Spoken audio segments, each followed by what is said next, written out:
Warning. The following live broadcast may contain loud, obnoxious, shrill, and alarming noises that might be considered disturbing, if not outright uncomfortable to listen to, especially if you are wearing headphones. I share my office space with an African gray parrot and two parakeets, and I have no control over their behavior while I am live streaming, unlike my regular videos, where I have the opportunity to edit them out as best as I can. It's like already, see, it's like Pavlov's parrot. If you are sensitive to loud, surprising background noises, I recommend either not turning your volume up too loud or watching my edited pre-recorded videos instead when I remember to make them. So, viewer discretion is advised. There we go. Good grief. So yeah, it really is. Like the second I hit that button or I start talking to a microphone, he goes, it's showtime. It's time to make the noises. So, oh, brother. So hello.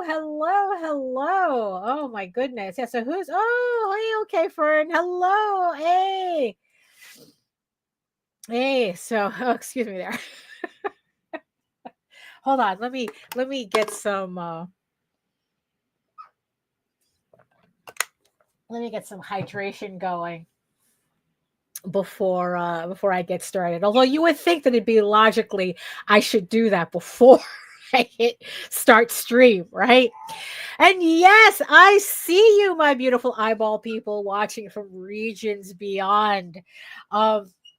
Luckily I don't stream to Facebook, so we don't have to worry about it. So welcome. Welcome from YouTube. Welcome from Twitch. And if you want to have a direct conversation, there you go. So yes, very important to have that background noise while cleaning OR. Very, very important. Very important, Lorraine. Oh, hello, Melissa. Hello. Welcome. Yes. And like I said, if you are one of the eyeball people, if you want to have a direct conversation with me, come over to YouTube, join the sexy people in the chat, keep Lorraine company while she's cleaning her OR.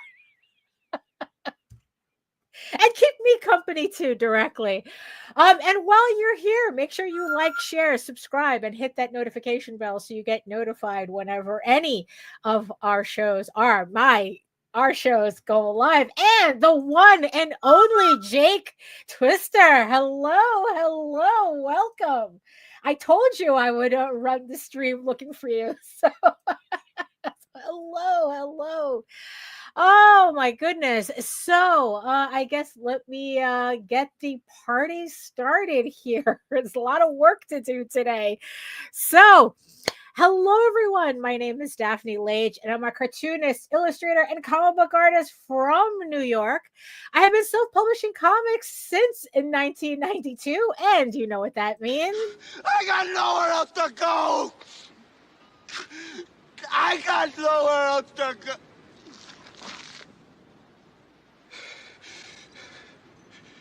I got nothing else. I swear that sentiment just gets more and more, as the time goes on.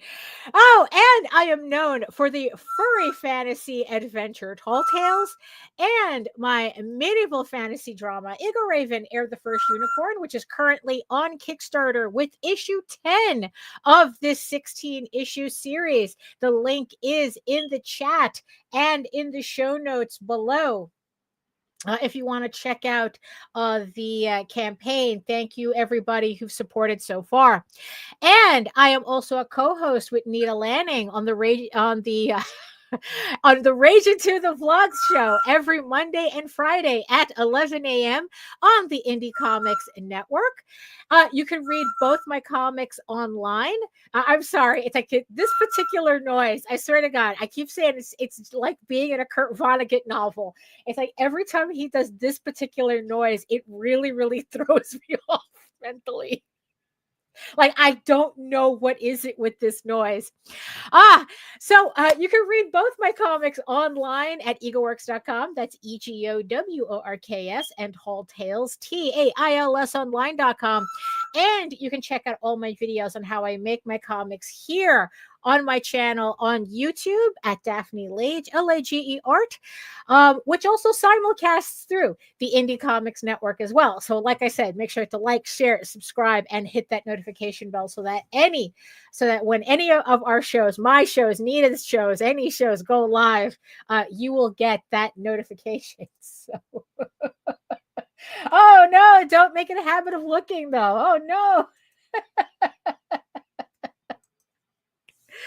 Oh my goodness. So yeah, so speaking of the campaigns, let me see if I can do this right. So I'm just going to switch over. I'm just going to switch over to that. And there we go. So I just want to thank the 98 backers who have pledged to EGORAVEN Heir the First Unicorn issue 10 on Kickstarter, raising $2,800. Thank you so much for that. We still have 22 days to go. There's plenty of time to pledge if this is the first time of you seeing this campaign. It is a fantasy drama about a unicorn princess exiled into the mortal realm and how she trains to become a knight in order to fight the dragons that took over her kingdom. And yeah, so like I said, there's 22 days to go to pledge to the campaign, and we are on our way to the first stretch goal. So if I just like scroll down without making everybody dizzy here. We are on our way to get to the first stretch goal, which is the EGORAVEN cosplay postcard, where EGORAVEN is cosplaying Chapel Roan, as I recently learned because I never heard this woman's name spoken out loud before. Cosplaying as the Pink Unicorn Club mascot, or whatever that video is, right? The Pink Pony Club video. So yeah, so we're on our way to that stretch goal. So like I said, thank you so much, everybody who's pledged to the campaign so far. So the other campaign that I just want to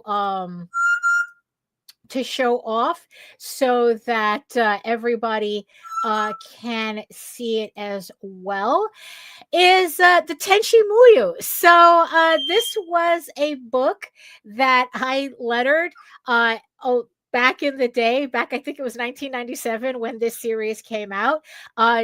Written by J.D. Calderon, who also wrote Tall Tales, and Matthew Lunsford, who illustrated it. And back in 1997, we were one of the first teams to do original. It's not an adaptation. It's an actual original story based on the anime Tenchi Muyo, and we were one of the first teams to do that. You might also remember us from our illustrious work on La Blue Girl and Demon Beast Invasion. So, hey HR. And so it happens that someone had gotten, Armature Entertainment, not someone, Armature Entertainment got the rights to the comic book version that we did, and are collecting it into a trade paperback for the first time. We didn't even get a trade paperback back in the day because that wasn't really a thing back then. So we just did the 6 issues and that was it. So, but now there's a trade paperback of the work that we did. And I just want to thank the 373 people who have pledged $39,541 on this campaign. We are so close to the $50,000 goal. And the more money that this campaign makes, the more Armature Entertainment is going to be able to expand on this American continuity that we essentially started with Pioneer. So so I guess it would help if I put the link in the show notes. But you know what? Just look up Tenchi on the hold on. Actually, let me put the link in the show notes before I forget, because it makes more sense if I could just put a link in the show notes for you. So let me just do that. So there we go. So the link is now in the chat to this campaign. So there's 25 days left on the campaign, and like I said, it's like once we hit goal, the further above goal we can get, the more likely that we can continue this series beyond the 6 issues here that's being collected. So so I just wanted to make sure that everybody knew about this campaign. So so really it's like what's old is new again. That's for sure. So let me just put myself back to normal here. So that's pretty much part, like the big things that have been going on. Like I said, it's kind of weird having my campaign and the Tenchi campaign going on at the same time. It's just kind of weird having this come back up again. I mean, time really is a flat circle, but like I said, I'm really glad that we're finally getting a collected trade paperback. It's also available in hardcover for anybody who's interested in that as well. It's just interesting to just have these two campaigns going on at the same time. So chat, both EGORAVEN and Tenchi, the links are in the chat as well. It's like Taylor said, come back stronger than a 90s trend. Technically Tenchi is a 90s trend. So I think what did they say? Like the book came out in 97, I think. So so it's all it's time is a flat circle. So so what else? It like I said, it's just been like really, really busy ever since the EGORAVEN campaign was launched. Now it's just like and of course, and because of that, like yesterday I just got my proof for EGORAVEN issue 10. So it's official. Even though I was skirting under that line, like barely finishing the issue before I hit launch, but I did finish it the night before. So, but now I have the official comic. This is the actual comic that you're going to get when you pledge to issue 10. So as you can see, it's in full color. What I really liked was this is the first time that I tried some I don't know, some a different different design things, like with full bleeds and whatnot. I know that doesn't seem like a big deal, but in Clip Studio Paint, finally being able to figure out proper bleeds was actually very nice for me. So so I was able to do like a little like experimental design work in here, which I really like the way they came out. So so if you pledge to the issue 10 campaign, the book is completed. Oh, hey Tornado, hello. And after the second the campaign is done, I just send the files to my printer, and within 2 weeks I usually get the books back. And then on the third week I am able to start sending out the books to everybody. So I'm a favorite what is it? It's like, I think it's like a favorite favorite, not backer, but favorite something on Kickstarter, because I fulfill favorite creator. I think that the title is staff pick. No, I haven't gotten. Oh, hey Gothic, hello. Not staff pick, unfortunately. No, I didn't get staff pick or Project Relove this time around. But I think like it's called favorite creator because I am good with updates, and I fulfill very quickly. Backer favorite. That's probably what it is. I knew the word backer was in there somewhere. Yeah, it's backer favorite. And this is the reason why I do not launch a campaign unless the book is done. And like I said, I barely made it, but it's done, and I have the proof, and everything is still on schedule. Yes, the Nintendo seal of approval. So yeah, so that is done. So pledge with confidence, goodness. So so since I finished issue 10, and I still had like kind of like a couple of weeks before the end of the month, I decided to take this time to kind of like catch up with some other things before I start working on issue 11, right? So even though technically we're supposed to be starting issue 11, or at least kind of get something done on issue 11 today, but we'll talk about that in a minute. So another thing so I have one more commission that I have to finish. It has nothing to do with House of Bob. This is just a standard commission that I had to put aside because of House of Bob, because I wanted to finish House of Bob first. So now I could finally get to this commission. I have the background sketched out already. Now I just have to sketch out the characters and position them in the background. And then I just have to get that sent to the commissioner to get it approved. And then my goal is to have it finished by the end of the month, so that by May 1st, I can really start on issue 11 in earnest. It's like issue 10 for some reason was taking me way too long.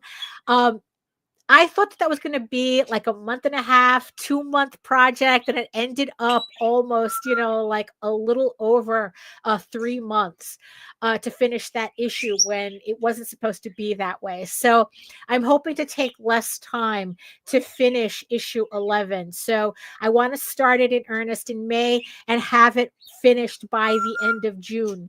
I mean, the book is penciled. I don't understand why it took me so long to finish it. All I have to do is just ink and color it, But I think it has a lot to do with the fact that now there's a lot of characters now interacting at the same time, like even more so than the previous issues, and that's kind of throwing me off.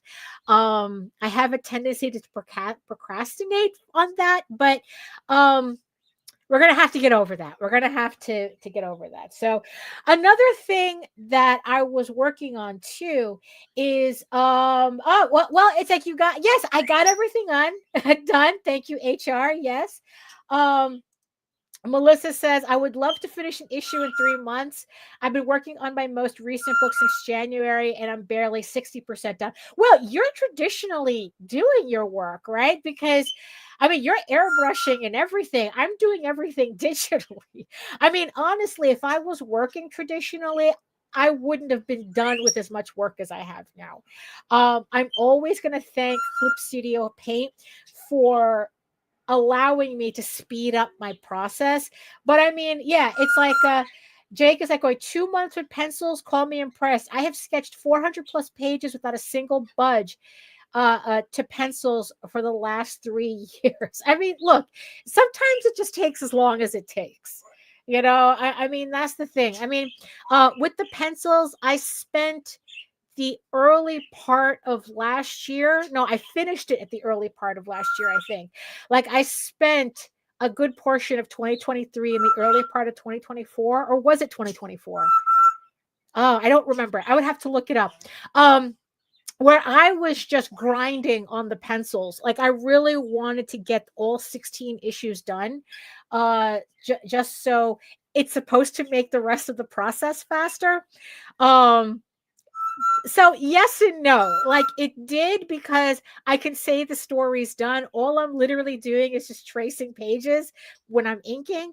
But I don't know. Maybe I'm just being, I don't know, fussy. I don't know. It's like, but like I said, issue 11, I want to finish that in 2 months. Or at least definitely before I launch issue 11 in July. So it has to be finished in that time frame. Another thing though, for those of you who are kind of wondering, or maybe not wondering, and I'm just reminding you of it. So I didn't make the first wave of Anime NYC.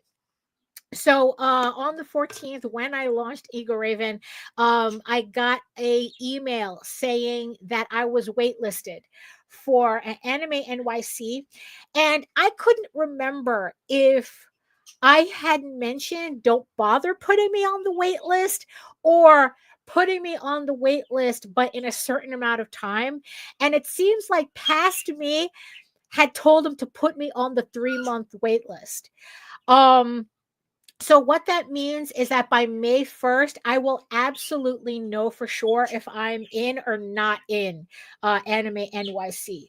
Um, the whole so I guess like so after May 1st, it's a done deal. I'm either in or I'm not. Because I remember them having this option where you could literally say waitlist yourself a week before the convention.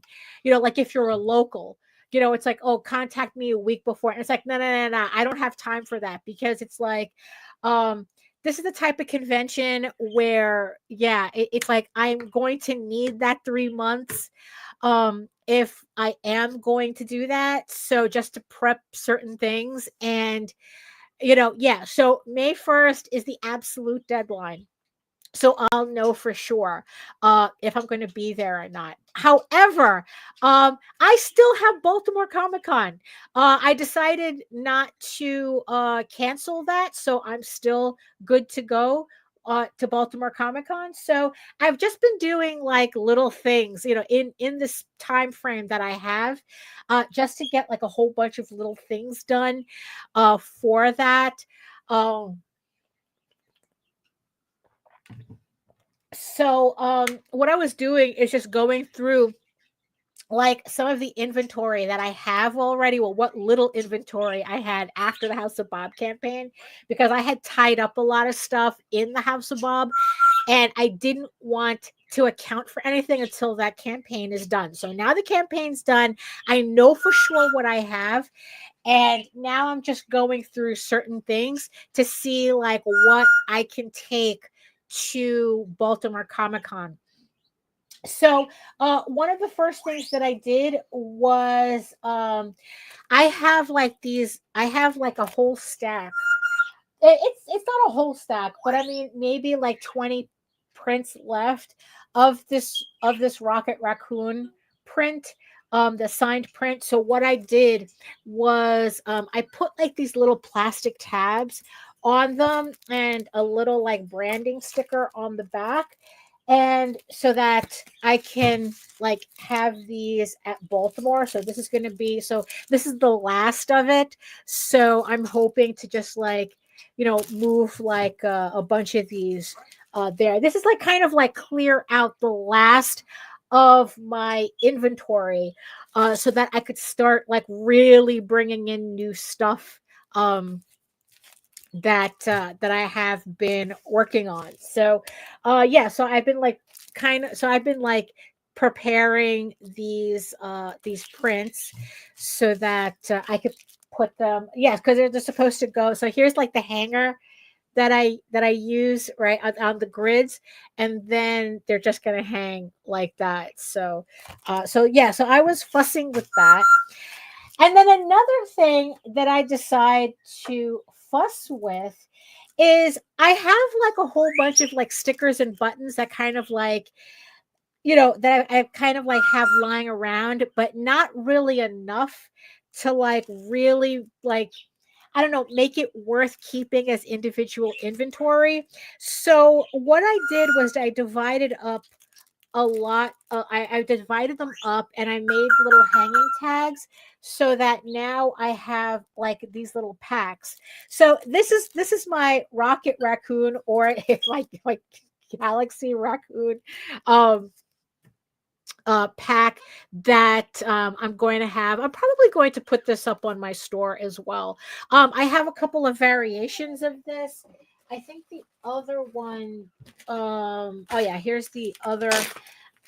variation that I have of. So I have like 2 variations of it. So I have this one that's just rocket. So it comes with a sticker, a magnet, and a button. And I made like these hanging tags on my printer. So again, it's gonna like go like that. I think that looks really neat, right? I think that looks like nice, and it's gonna look nice on the display with the branding. And so yeah, so I made this, and then the other one that I made was, this is the 3 buttons and a magnet. So, so it's like, yes, it's going to be like 2 different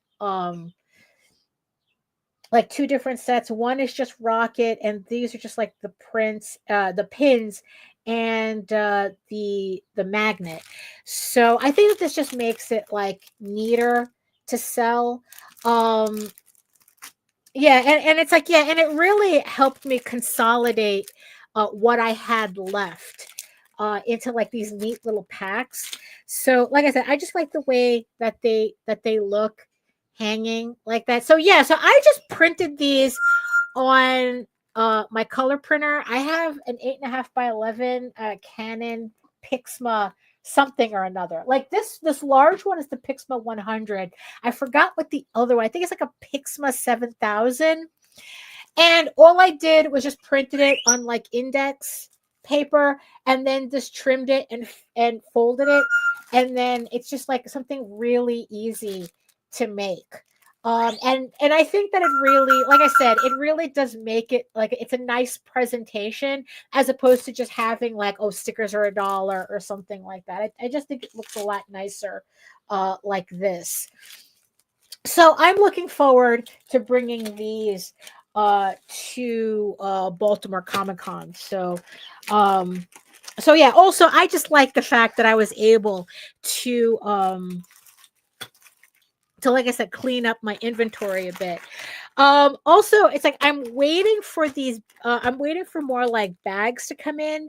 Yeah, thank you. Yeah, I have, yeah. So this is the hook that they're all going to go on, and I have the grid, the grid display that this hooks on that. So, so it looks like so it's going to look really nice. Actually, let me see if I mean, well, actually, no, because it's like Photoshop is gonna like I have too many things open on my computer, and I'm afraid that if I open up Photoshop, it's going to crash everything. So I'd rather not do that. I'll show it next time.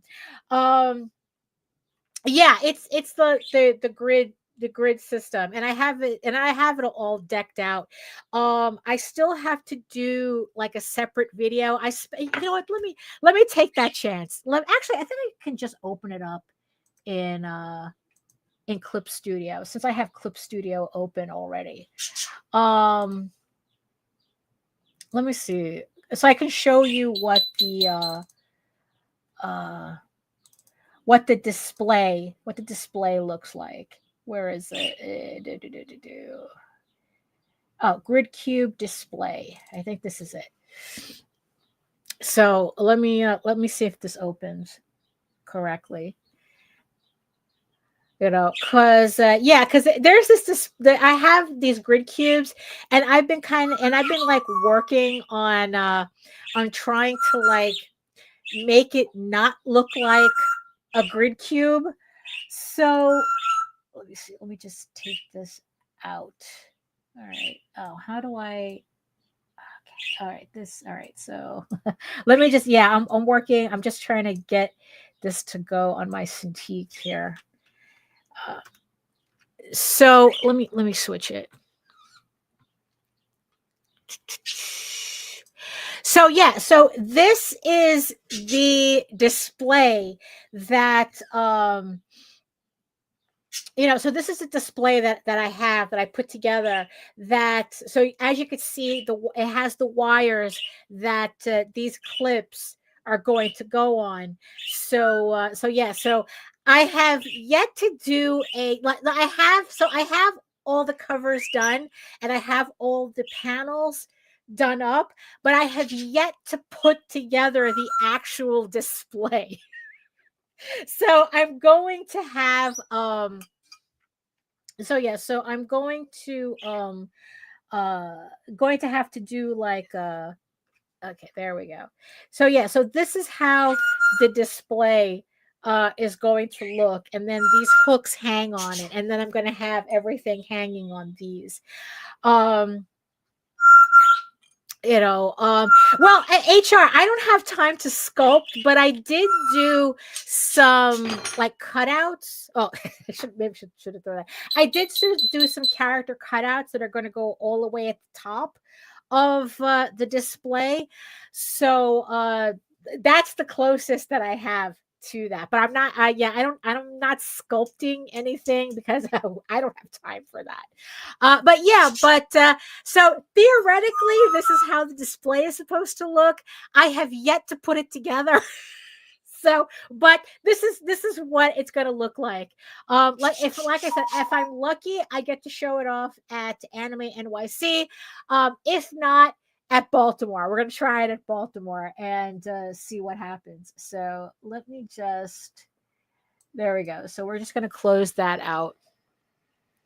Actually, since we're already, over the half-hour mark, I might as well just, I guess, like, just kind of like give you a hint at my little dilemma that that I have right now. So I know that the point of today's show was that I was supposed to start working on issue 11. I have, so issue 11 is right here.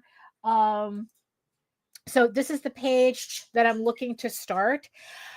But I ended up, I don't know, because I had like this little bit of free time. Let me just put this stuff away because it's a little distracting. I get a little distracted if my environment is messy a bit. So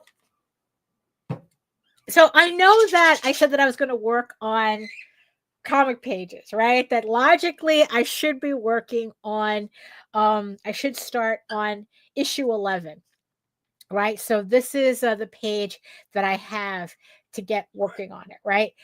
However, I did these two sketches here that I don't know. I'm kind of thinking maybe I should work on these too. Before I get to issue 11. I'm not sure. So hold on. Let me see.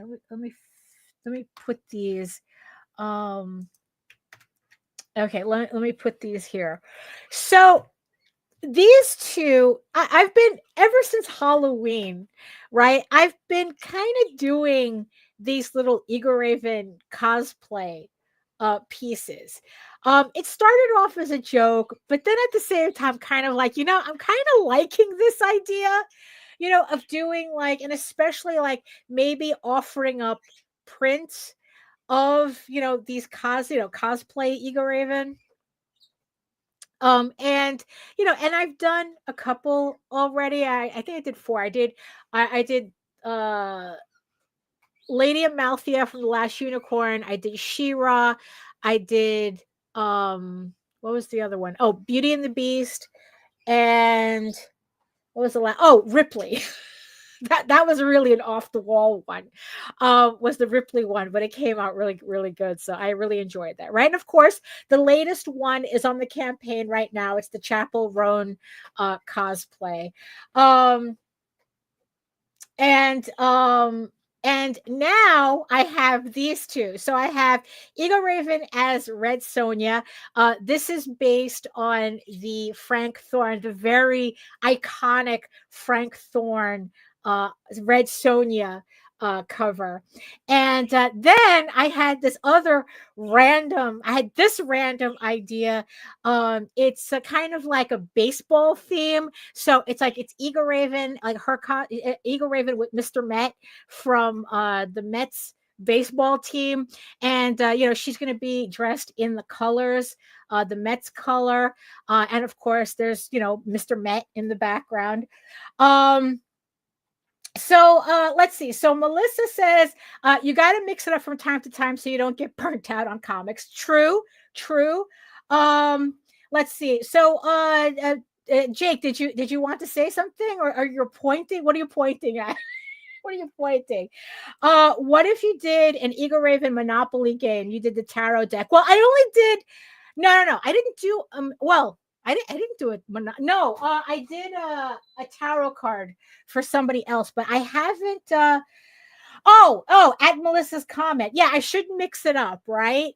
So, because I know that once I start issue 11, that's the only thing I'm going to be able to do until it's done, right? So yeah, so maybe there's a point in maybe not going head first into issue 11 just yet, and maybe kind of like warming up with a cosplay piece,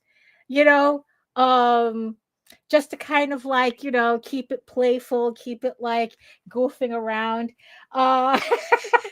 The Mets mascot is way less spooky than the Philly Fanatic.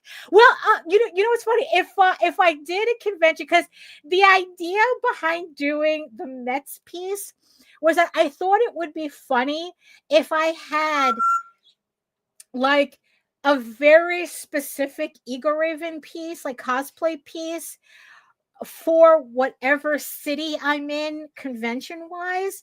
So so it's like I figured it's like, well, I'm here already, right? So let's start off with the Mets, right? So I'm gonna have so I'm starting off with Mr. Met, right? So the next piece that I want to do is the Baltimore Orioles. Baltimore Orioles. So where they have like an Oriole bird as their mascot, so it's not as frightening either. Although if I ever did end up in Philadelphia, I would do one with the Philly Fanatic.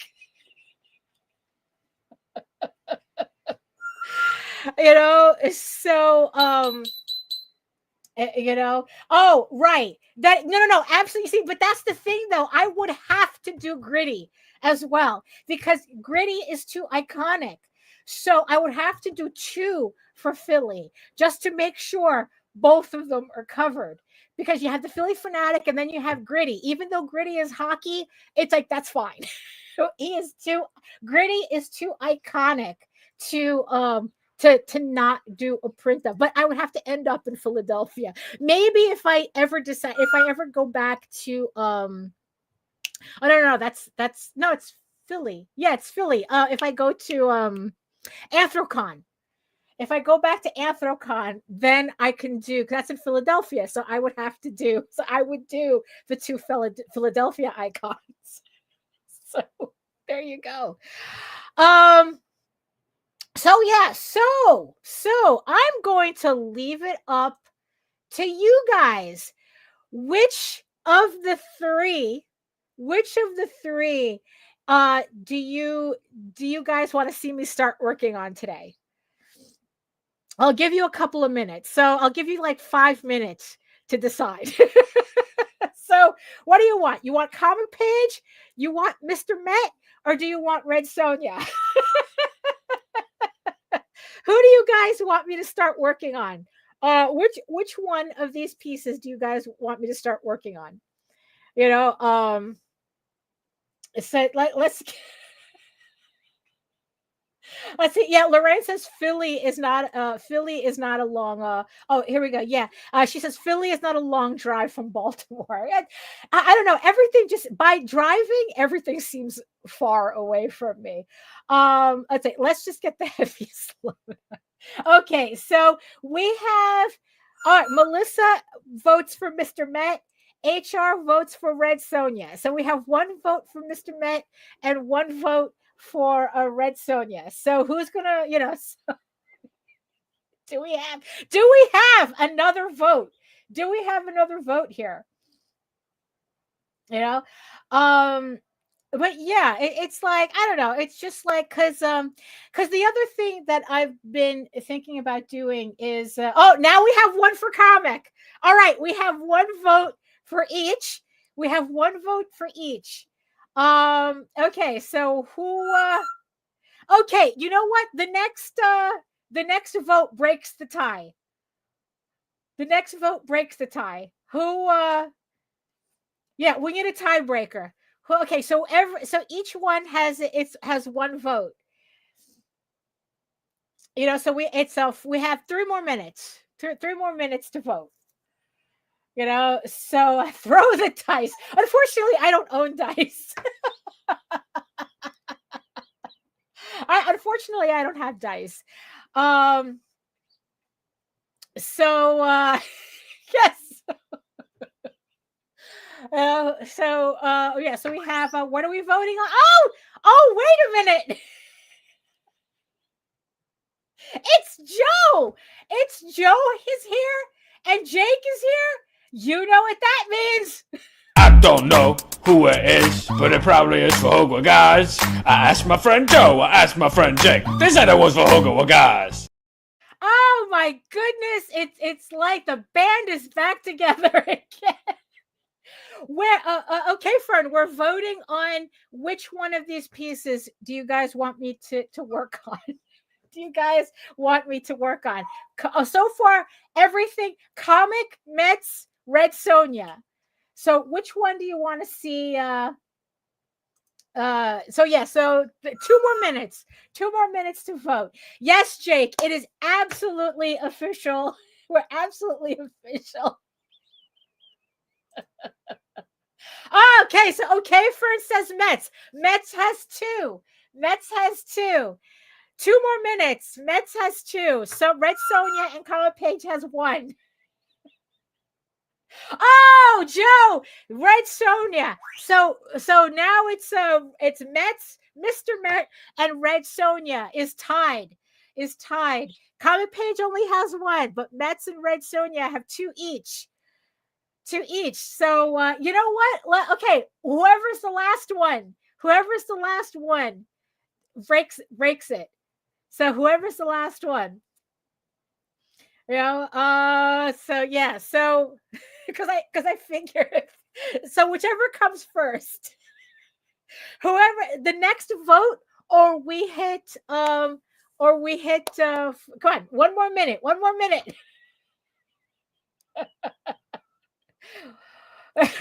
Vote with your heart. Vote with your heart. So, but hey, Joy, like I swear to God, everybody, I mean, look, I guess, so what you've been up to, everybody's been busy. You and Jake have been like hiding, you know? Oh my goodness. So, okay, so 2 for Red Sonja, 2 for Mets, 1 for Comic Page. Who's the last vote? Who's going to do the deciding vote? Come on. Somebody has to. Somebody, come on.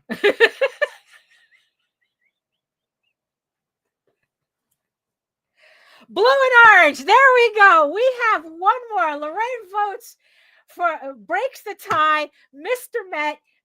Met wins. So yeah, so I'm going to be, so okay, so we're going to put the Comic Page away. So there we go. So Mr. Met wins. Right.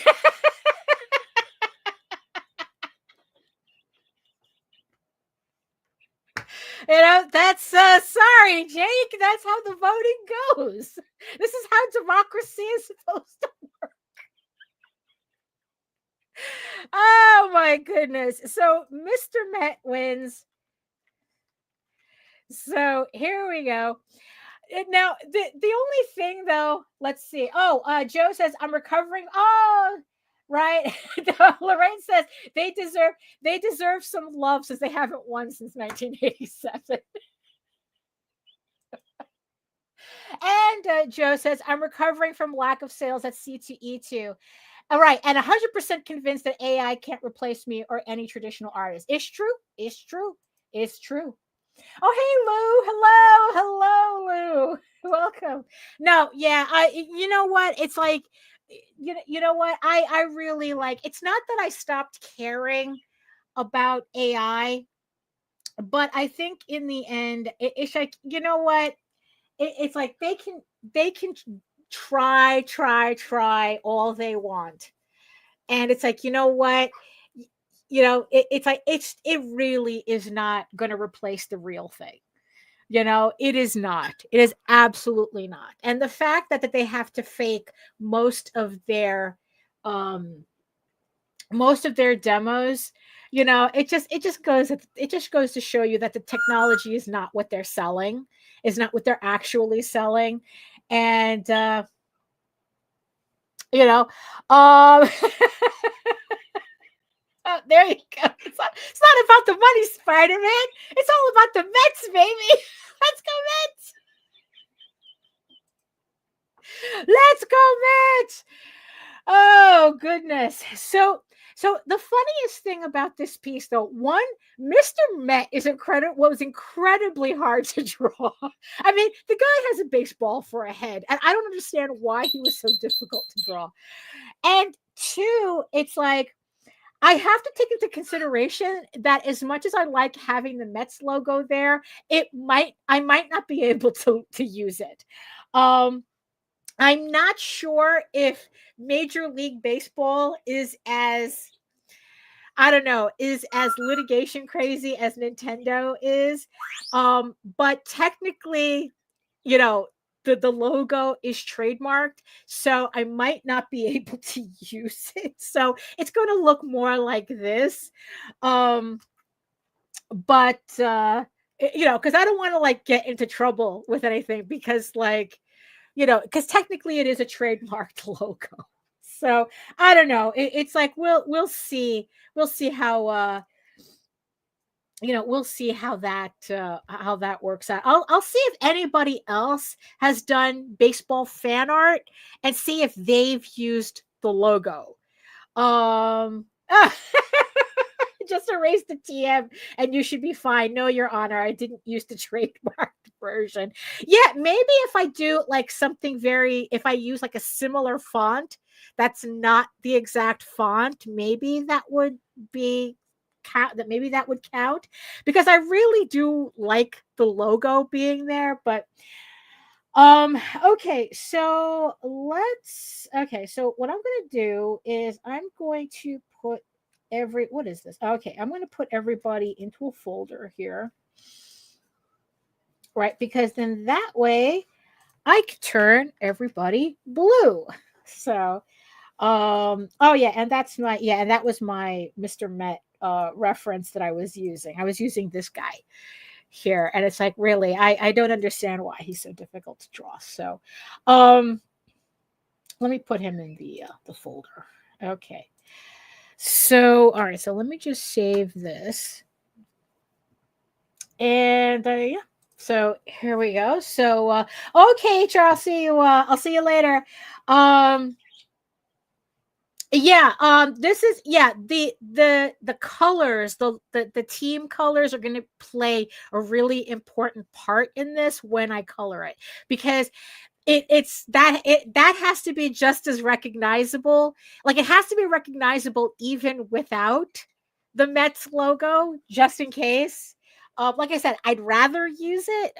I like I said, I might fake something, so they can't say I'm using the exact logo. I mean, there's probably plenty of fonts that I could use that look kind of similar to that, but is not exactly. Because they have a trademark on the very specific logo, but not like, I could spell out the word Mets, and and that's not the logo. So, so yeah, so let's see. So let's just get started here. Let me just set myself up. Oh, oh my goodness. Yeah, you know what? Look, you'd be surprised. Yeah, no. It's like I made a joke once that legalese, like business language and legal language, is like talking to Faye, or like talking to a genie, where it's like they use like it's all about semantics, and it's like that's where they get you. And it's like, and I think with trademark law, that's kind of how it works. Like if it's not exact, like if you're talking about a registered logo, um, if it's not like if it's just a font that's similar but not the same, they can't say it's a logo or their logo. Yeah. Or you could be a fae, or you could be fae, or a genie. So, oh, hold on. So let me bring in my music. Hold on. Let's see. Where's my music? So let me just put that there. Okay, so there we go. So as always, yeah, because even Mr. Met is not drawn the same. It's right, exactly. It's a urinal, Your Honor.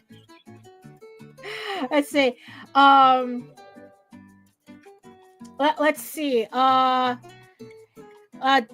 been messing around Dream Up on the. Oh, that's the AI on DeviantArt.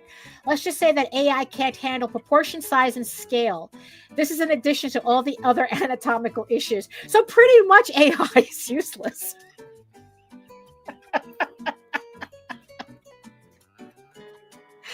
you know, but yeah, it's like, yeah, really, it's like it's just easier to draw. It really is. It's just easier to draw shit out. Um. So let's see. So okay. Right, because also it's like what I want to do with this print is I want to make like a corresponding sticker where I cut out like EGORAVEN in the Mets colors, and then using the Mets fonts just have like "Let's Go" at the bottom.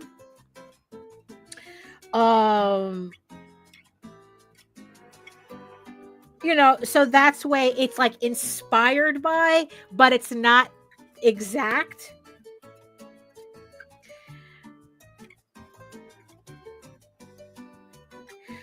But like I said, I don't know if Major League Baseball is kind of like have the same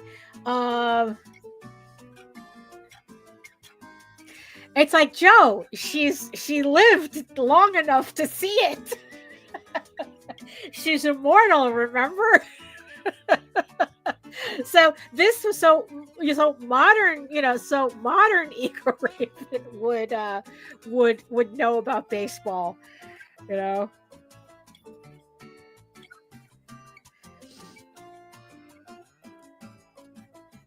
So yeah, so I wouldn't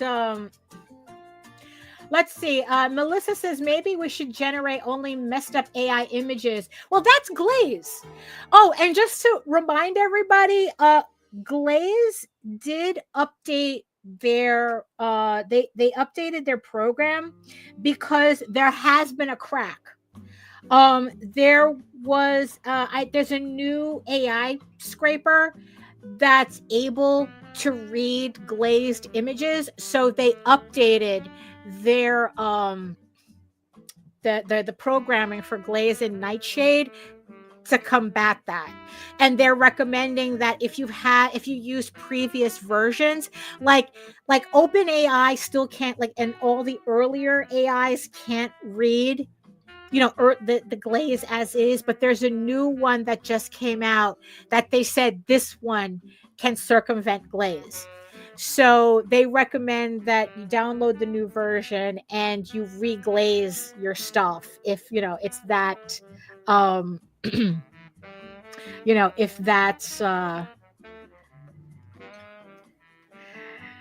or, if that's like an issue. So I mean, because that's what I did. It's like, well, I didn't reglaze everything, but I did download the new version of glaze. I don't know, the one that I download, it has both glaze and nightshade. So yeah, so technically, so remember, it's like in this day and age, we may not be able to fight AI directly, but we can piss on the steps. We can piss in their water. So that's what we're doing. Um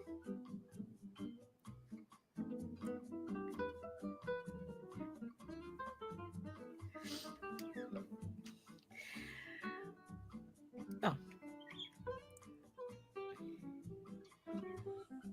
Oh yeah, so part of the thing that I've been doing with like trying to figure out how to like update my store with all this updated inventory. So I'm just clearing out a lot of stuff. Like I said, that's the reason why I'm doing those packs with the buttons, like pretty much my leftover stuff. Um I did buy a couple of like different sizes of bags so I can kind of like pack up the last of my stickers that I have left, and then just have everything like the old stuff available as packs only, and then like start to move into the new stuff, which is prints. I prints, 4x6 prints, and like corresponding stickers. So if you missed the show on Monday, right, I showed off some stickers that I was doing for House of Bob. So it's going to be like the print and a sticker set. And I was thinking of doing that for these as well, where it's like instead of just selling a print, they also come with a sticker that matches the print. I have seen some artists in the book scene doing that. So, because I wasn't sure if anybody did that. So, but it seems like it's actually a lot more common than I think. There's also like another website that I've been following, which because of the tariffs, they're going to be discontinuing a lot of their products. But they have the print, they have like a print and a bookmark and a keychain, like a keychain set. Although with me it's going to be like a print and a sticker set. And and it's like, and everything kind of matches. So so I've been kind of like working on those, the idea for those as well.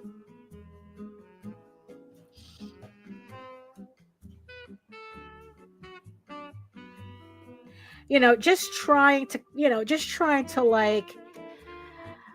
yeah, like how am I going to like redo my online store? Because of the tariffs, of course, my idea of like getting keychains and standees, that's out the window. But there's still plenty that I could do using manufacturers in the United States. That's not going to break the bank for me. So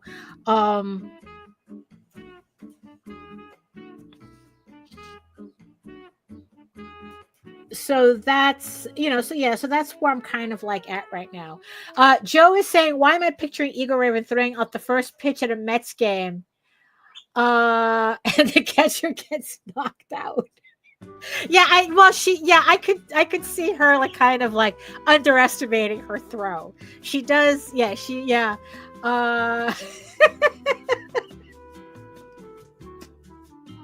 No, you see, the thing is though, is like it's like, no, she would have knocked Daniel out too. There's actually a scene that didn't make it into the story, even the novelization, during her training montage,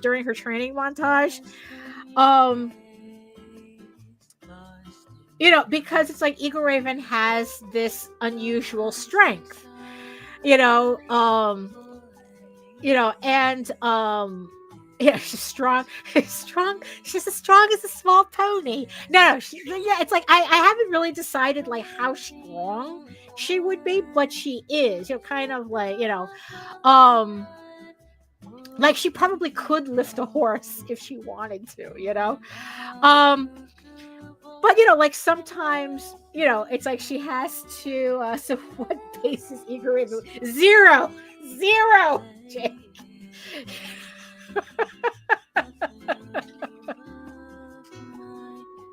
Zero. Her and Mr. Met are just friends. Jake.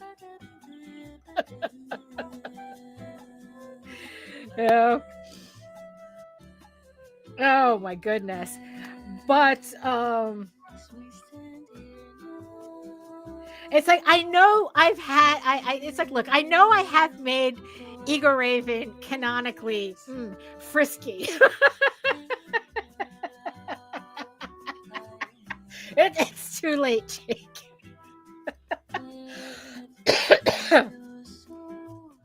But you would. But the thing is, though, Loki's always jealous.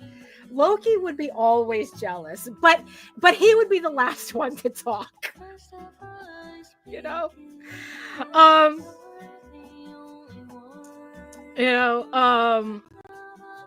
Yeah, what was I saying? I was talking about, what was I talking about? Oh, Small Pony. Yes, Small Pony.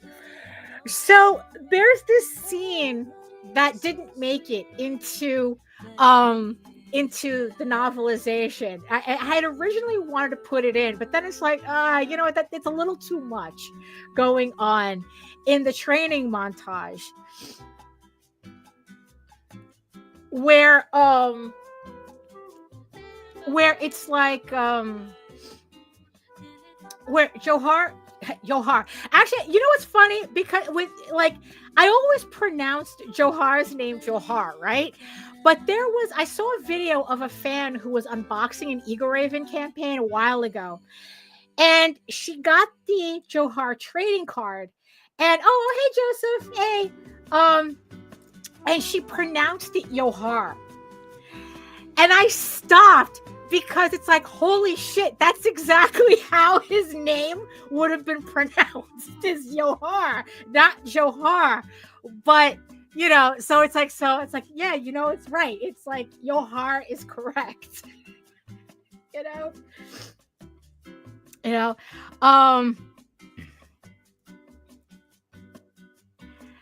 But, what was I saying? Oh, yeah. So there's this, so of course there's the training montage in the novelization, right? That's expanded on, that you don't get in the comic, because I'm not going to spend an entire issue on a training montage. But in the novelization, I can spend a little bit more time on that. So,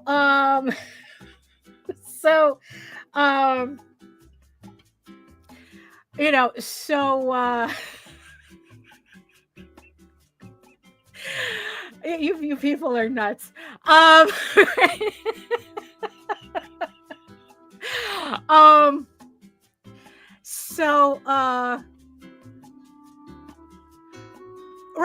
So there was this scene.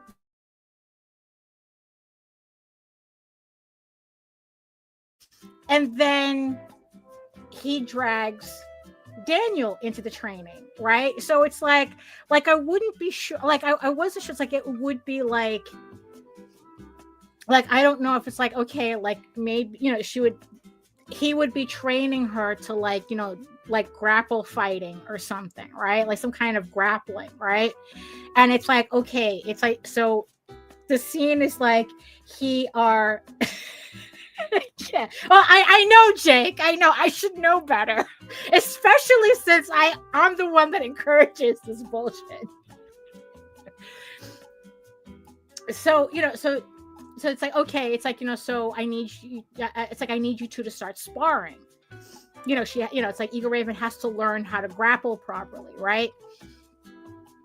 And and the thing is, though, it's like, when EGORAVEN trained with the elves, they always made sure that she always held back, because it's like no, it's like we're not, it's kind of like a whole thing, where it's like, no, we're not allowing you to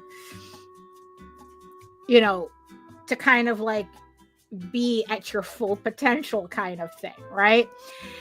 So Johar and the group, they don't really kind of like understand the extent of what she can do. So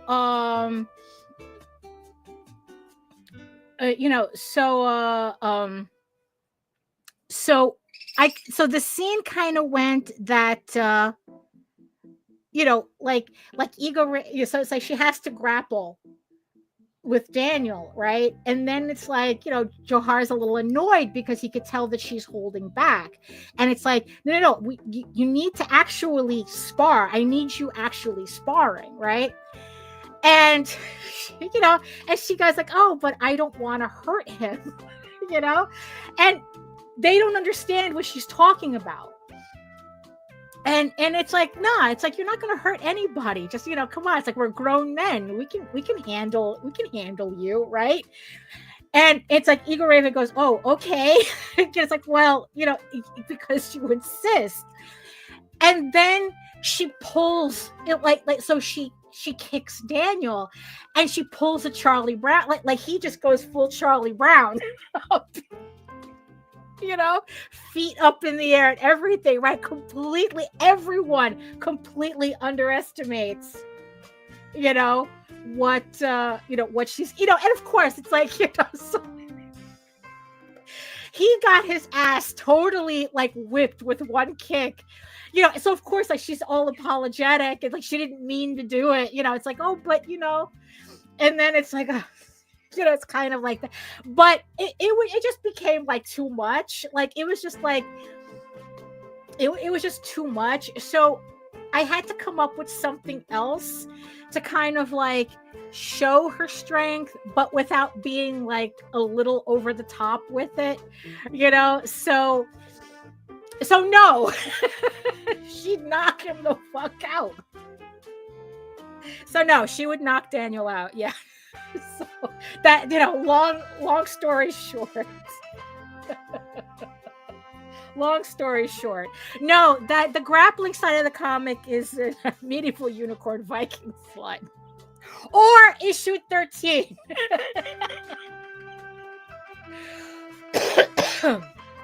Or, but yes, Melissa, yes. Yeah, but yeah, yeah, no. The grappling side comic for House of Bob, no, that's actually issue 13. So so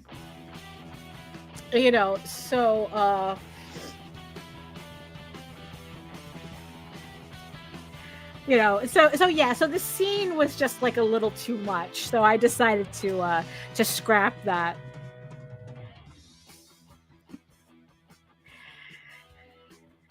But what's funny, but that's what writing the novelization does. It's like, it what am I doing here? It really does, doing the novelization really made me think, like, just because a scene like sounds cool in your head, doesn't mean it really works, so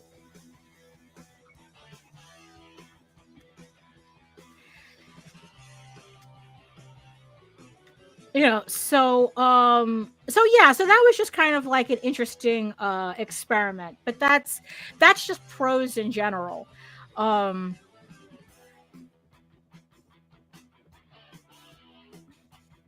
I was like, what the hell is with this music? What is it? That's not what I wanted. What is that? Okay, there we go. It's like, yeah, I hated when epidemics sound kind of like how did that song ended up in in the bossa nova section? It doesn't sound anything like that. So let's see.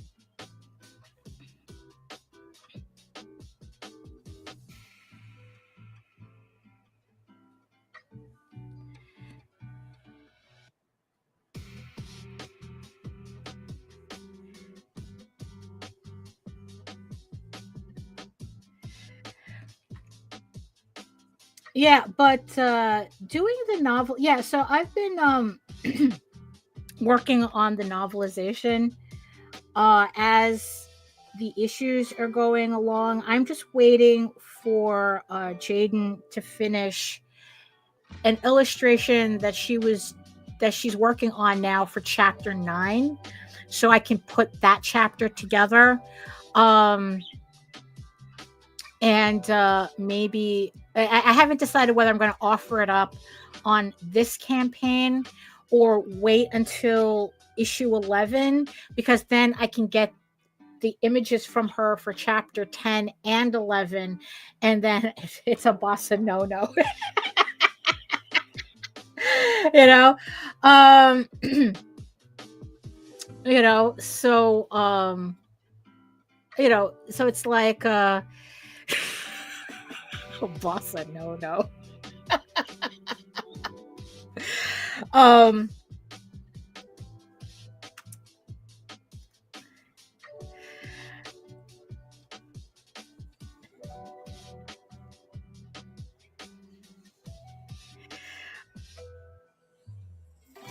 so oh yeah, so the novelization, yeah,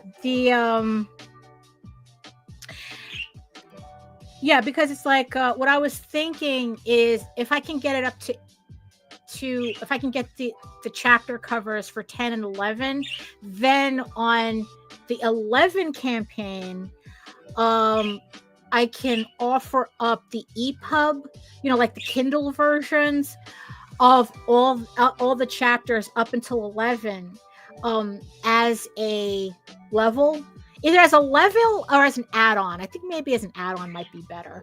So it's like, so people would be able to read the novelization along with the comic at the same time. Yes. Oh, damn.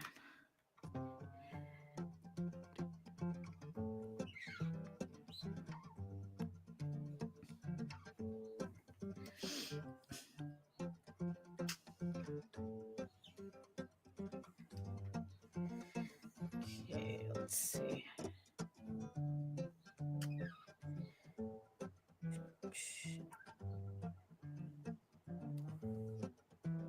Yeah, okay. Hold on. Does that look right? Yeah.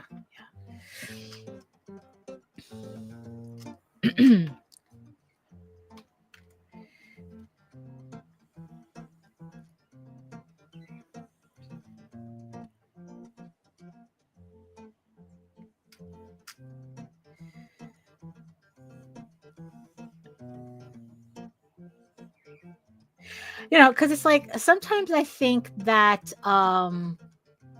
well, it's not that I, you know like there's some points where I wish that I had thought about doing the novelization when I was working on the first issue, because I think I would have like set up the first issue a little bit differently, but that's like hindsight being 2020. So, you know, I'm not going to worry about that. You know, like I'm just, you know, just concerned about, I hate doing that. Yeah, I'm just glad that the novelization gives me the opportunity to like put in all these scenes that wouldn't that they just wouldn't have made it into the comic. So Melissa has to go deep clean. Melissa has to go deep clean her carpet. Everybody wish her luck. Like I've done that with my sofas and stuff. Yeah, and it's not fun. It's not fun. But good luck. Everybody wish everybody wish Melissa luck to deep clean her carpets.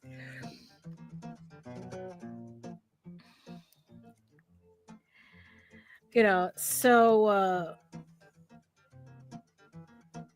you know, yeah, and it's just like, but what's funny is that like even oh no, that's too much. That even in the novelization,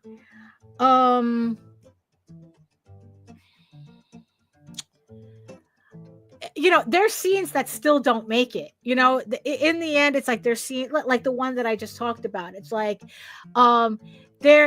there's scenes that just don't make it regardless. It like it doesn't fit in like oh it like it's a funny scene or it's a cute scene or something like that, but it doesn't fit in anywhere. So it just ends up kind of like this little thought that's like just doesn't go anywhere.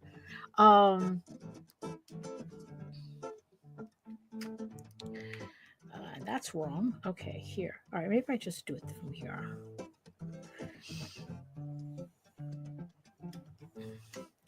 You know, so of course, you know, but of course, the question that I keep asking myself while writing the novelization is,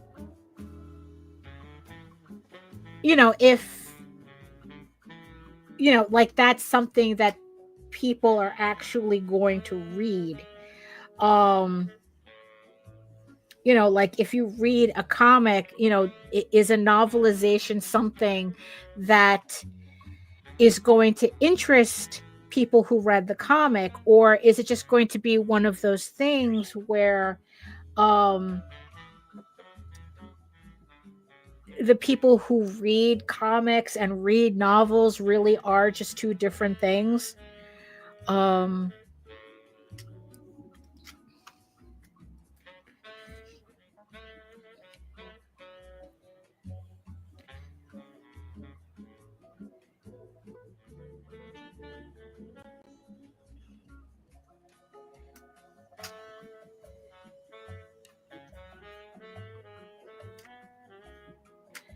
Let's see. Okay, so it goes here.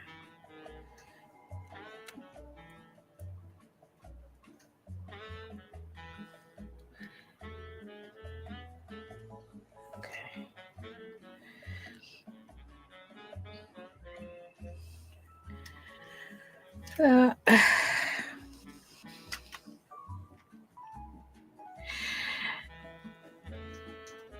You know, but it's going to be a while before it's going to be a while before I get that novelization finished anyway. So I'll worry about it then. I'll worry about the the specifics about it then. You know, and in the end, I think that the novelization is technically my hobby while I'm working on EGORAVEN. The comic, that it's just like just writing it is just something that I do just to kind of like unwind. Because it's like, even though eventually it will end up on Kickstarter, I mean, I am so not writing this to market. I am so not writing this in a way like to appeal to, certain demographics or anything. It's just like, look, this is just the novelization of the comic. That's just what it is. Shouldn't the question be more about, do I have a rabid enough readers that would help others turn on to the novelization? Well, that's true too. Yeah, my whole experience is, it's funny you mentioned that. My whole experience with with the Tenchi campaign,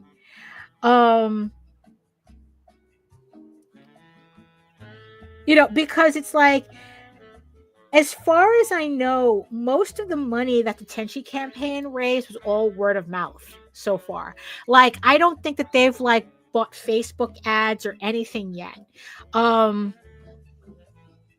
And it was, really interesting to see like how important word of mouth is. There was an interview that I saw with the guy who coined the whole 1,000 true fans theory. I forgot his name. But what he was saying was essentially that is like, as a creator, it's not your job to market. That's what your fans are for. Your fans are supposed to sell your work for you. And it's, and it's just kind of funny to kind of like hear somebody just say it like that. But that's kind of like the point of his theory, that if you have a very like rabid / loyal fan base, they're going to do the work for you, because they're going to be your evangelists for your product, for what you do, for you. And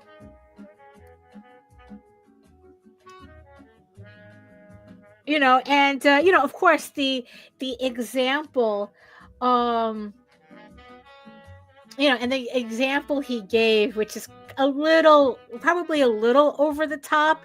He goes, when was the last time you saw an ad for Rolls-Royce? And the whole point is that you don't. Rolls-Royce, in the entirety of their existence, has never advertised their product, right? And he goes, do you know where most people buy Rolls-Royces?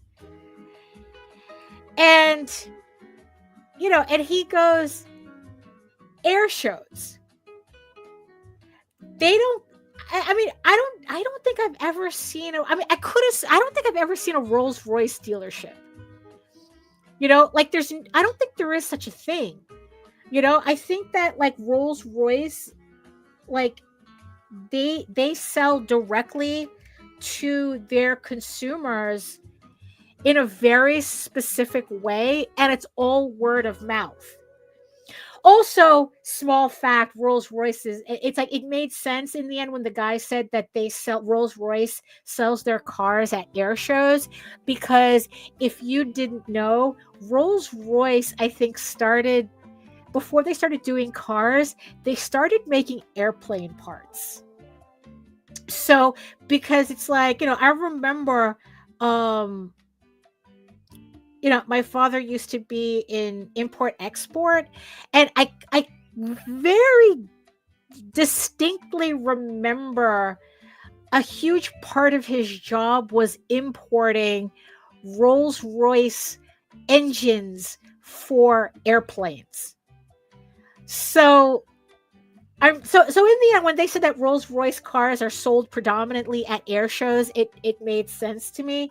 But the whole point of his example was that Rolls-Royce doesn't advertise; it's word of mouth, right? And watching the Tenchi campaign, kind kind of really brought that home is that, you know, if you have a big enough fan base, you really don't have to do anything. Jake says, my observation, I think, with EGORAVEN, where it planned ahead as a media franchise or media mix, things at the pre-planned stage would be vastly different. True. Yeah, because I just never thought of it like that. You know, and for that, it wouldn't be what it is like now. What I mean to say is don't stress over it. No, absolutely. You see, I don't think I'm stressing over it as much as I'm just fussing over details. You know, where it's like, oh, why does this happen? You know, why does that happen? Why did you know, doing this resulted in that, you know, or it's like this and that, and it's like, and also it's stupid for me to compare EGORAVEN to Tenchi. Although it is a mind fuck, it's ridiculous for me to compare the two. I mean, Tenchi is Tenchi. It's based on an anime. It has actual manga, you know? So it's like, and movies and OAVs and shit, you know? So it's like, it has there's a completely different machine going on behind Tenchi than I ever would have planned for EGORAVEN. You know, EGORAVEN, you're in conflict with your past self. No, absolutely. Always.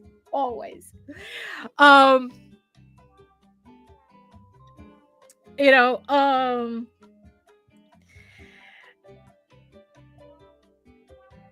you know, and the thing is that I've never been one of these creators that came out the gate going, oh yeah, I got the next best thing. Maybe for a split second I thought that, but I was a fucking child when I thought that. You know, I was, you know, no, it's fine. No, that's Jake. We're good. Yeah. I mean, because we are talking casually, so it's true. You know, so it's like, but you know, it's like, yeah, when I kind of thought like, oh, I'm gonna be the next big thing, I was literally a child when I thought that. You know, being an adult and thinking, oh yeah, I'm gonna be the next big thing, it's like that's childish. And it's like, and of course it's like, you know, so I do these books just like going, okay, no, not at all, Jake. I didn't even take it like that. You're fine. Don't worry. It's like, you know, yeah, that's fine, Jake. That's what it is. It's like we're good. It's like I know, you know, what you're getting at, you know. And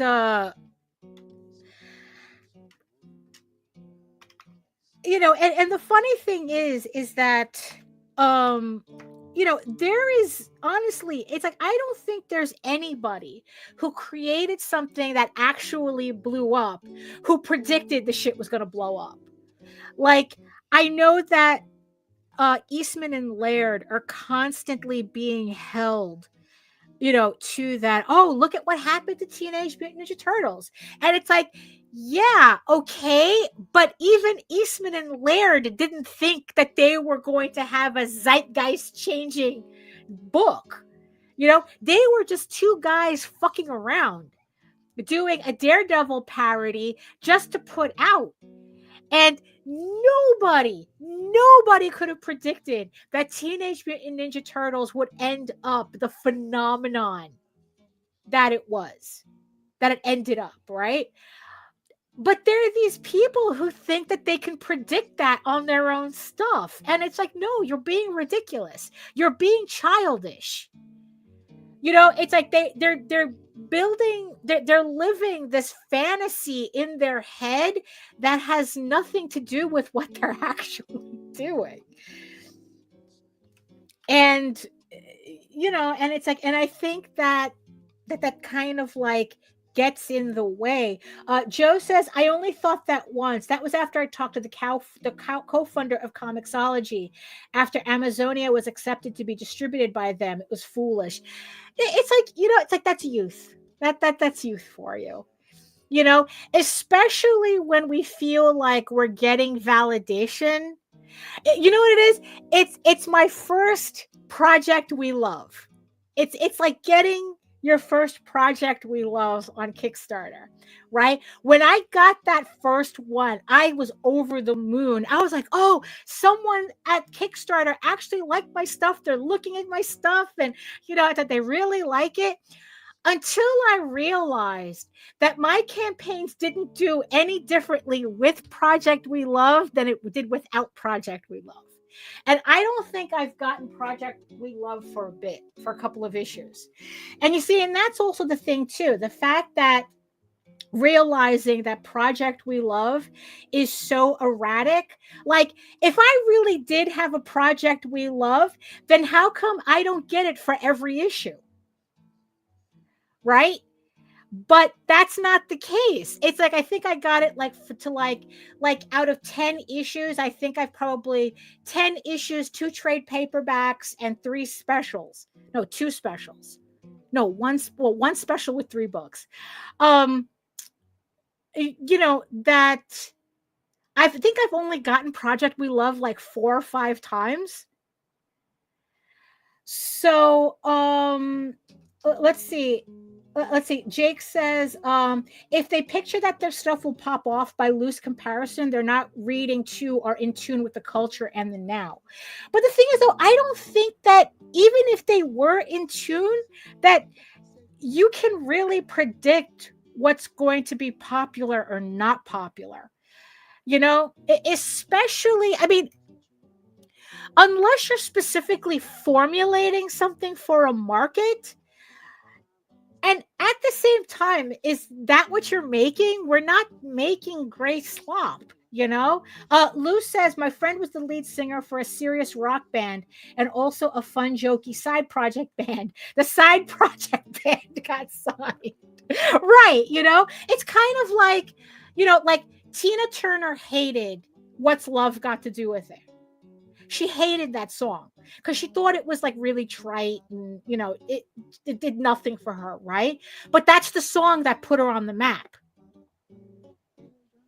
I mean, maybe you could say that the producer that told her to do the song, you have to do this song, like maybe they knew something, but that was a chance, that I think both of them were taking.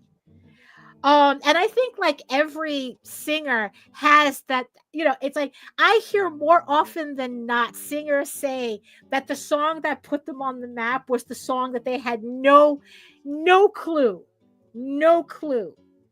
was going to be the one that was going to resonate somehow. Right. And then there's the whole thing where it's like the song that they thought was going to be a hit just completely flops. Right. It's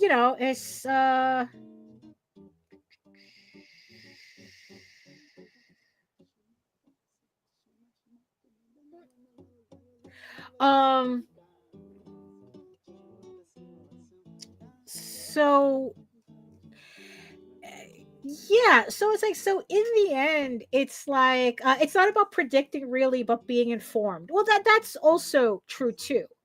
You can sway probabilities by tapping into these elements and trends, interests and such, but if they aren't components to tell or service the story, mainly its relevancy is surface level. That's a good point, Jake, because I think that a lot of people get wrapped up in the superficiality of trends than actually why a trend is popular. Like, as much as I want to talk about AI, the whole thing with the Studio Ghibli filter, right? It's like, the one thing that other artists were really criticizing the filter for, but this is just AI in general, is how it took Miyazaki's work, Studio Ghibli work, and then pretty much stripped it of everything that made people love about their work and just stripped it down to this superficial style, you know, where it's like, oh, this is a studio, make yourself look like Studio Ghibli, but like the heart of what makes Studio Ghibli works is not a consideration, right? So it's a very superficial, and I, you know, and of course it's like, you know, but also my whole, I'm kind of running with the conspiracy theory that OpenAI did that on purpose because artists as a whole had made it a point not to talk about AI, so nobody was you know, and it's like, you know, and they're attention whores in the end, you know. So how do you get, you know, and I think that they're choosing Studio Ghibli as their filter update was a very deliberate decision because they knew that would trigger artists to talk about it. It would, if they had done a Disney filter, I don't think anybody would have cared, and it actually might have risked an actual lawsuit from Disney. So yes, Jake, they wanted the skin, not the soul, right? And I think that the mistake that a lot of people, that a lot of creators that I see when they're kind of like trying to chase trends is that they forget the soul of the trend. You know, not, it's like they're only looking at it, you know, as in a superficial, oh, it's just this and this, right? There's this guy that I'm reading who's oh, it's great outrage marketing. Yeah, that's exactly what it was. It's the first thing I heard when I logged back. Yeah. It's that, yeah, exactly. That's exactly what that whole thing was. It was outrage marketing. You know, and I think in the end it's probably for the best that Studio Ghibli did not answer anything to that. Like, as far as I know, there has been nothing mentioned by the studio over this, and I think that that's probably for the best because that would have just added fuel to the fire, you know. And it's just, sometimes it's just best to let shit die on their own, you know. You know, and not talk about it, not mention it, you know. And I really do think, you know, yeah, when attention, yeah, because it's like when attention's the current currency, the only way to kill it is to ignore it, you know. Oh, they've allegedly sent cease and desists. Well, you know, if that's that, in the end, that's the correct answer. That's the only answer they need to give.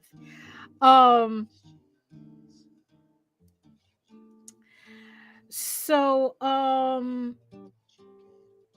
what else? Right. So there's this guy that we follow that that he's been tallying up the numbers on Kickstarter campaigns and like how many not safe for work campaigns are run on Kickstarter. And pretty much he does it because he believes that not safe for work campaigns should have their own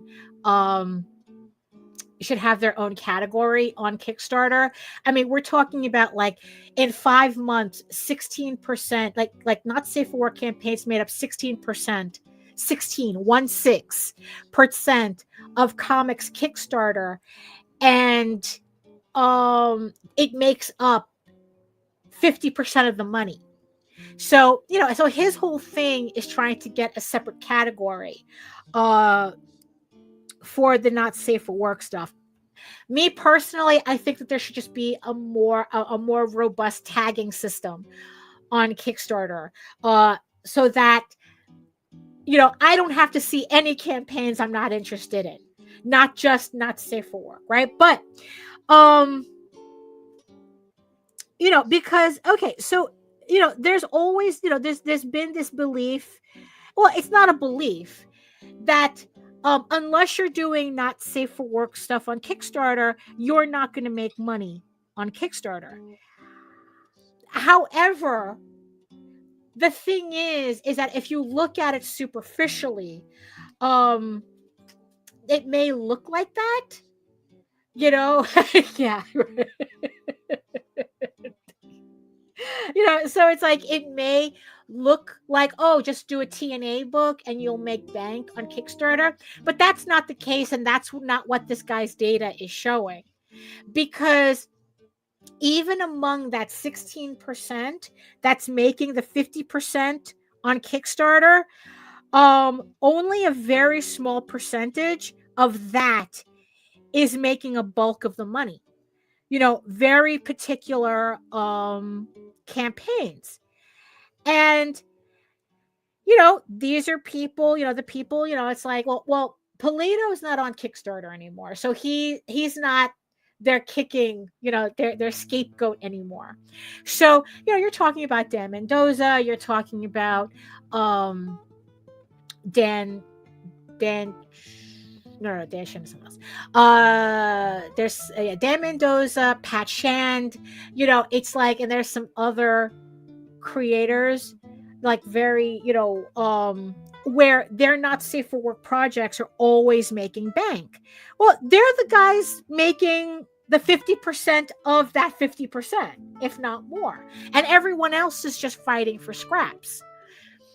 You know, and it's like, you know, and it's like, and you have these people who think, oh, I'll just put out a not safe for work book and I'll make money. And then it's like they go, oh, I don't get it. Why didn't I thought this was supposed to be a no-brainer. And it's like, no, there is a brain involved here. You know, it's like, it's not just about the superficiality of those not safe for work books. You know, one, we're talking about established IPs that took years, decades even to build. You know, you have, you know, these creators also have a reputation for creating entertaining books to read, even if they are not safe for work. You know, so there's two heads working but not safe. Right. You see, and this is the thing. It's like if you're doing it right, you catch both. You catch them both.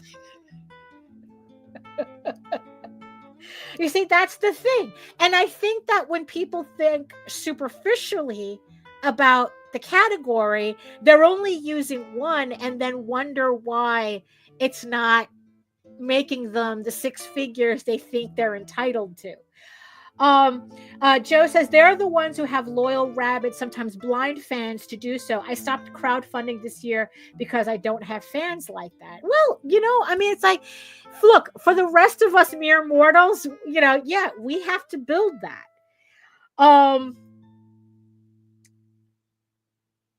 Like, you know, and even then when we think we're building it, it's like it's like it's not working the way we think.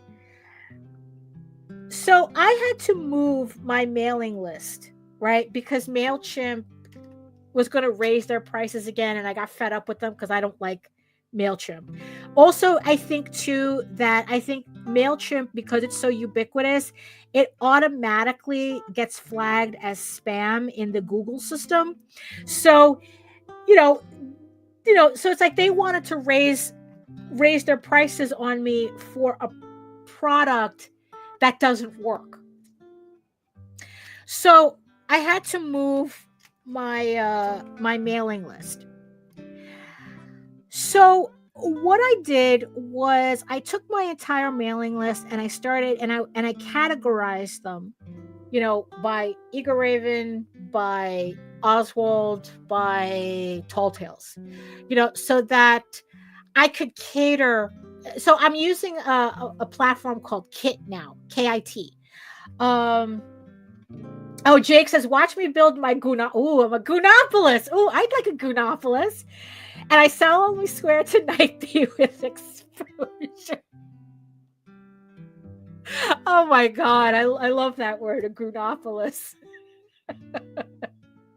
When I do Viking Slut 2, part 2, definitely.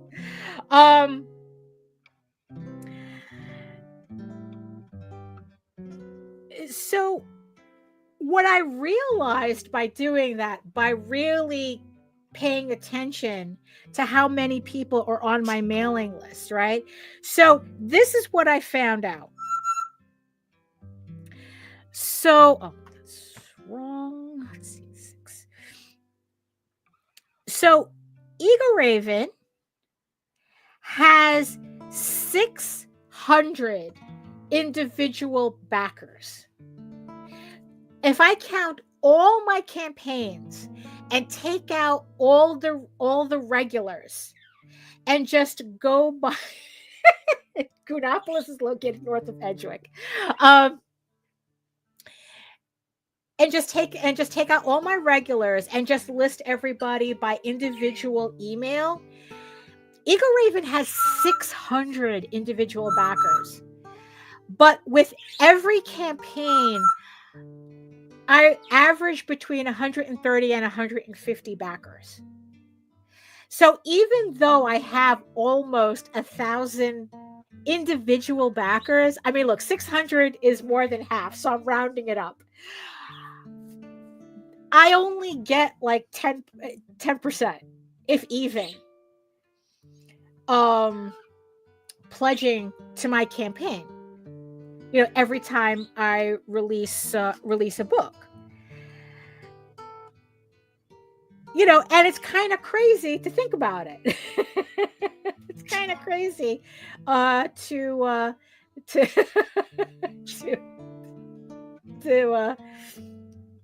think about it.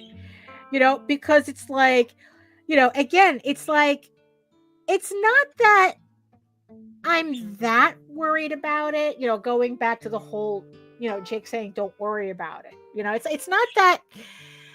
Granted, there were days I was obsessing on this, but in the end, it's like, I didn't know what to obsess on, because it's like, okay, I know I have 600 people who bought EGORAVEN that I've sold.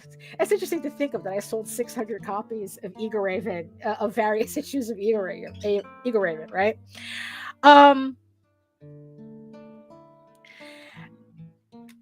You know, but for some reason or another, they're not buying at the same time. And there's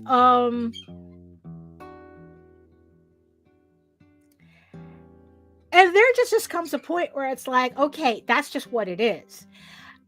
Because I wouldn't even know how to begin to analyze the why. And in the end, like, what is it really going to get me anyway? Right? Fussing about it. Because it's like, people have, like, the 800 people who are not pledging regularly, right?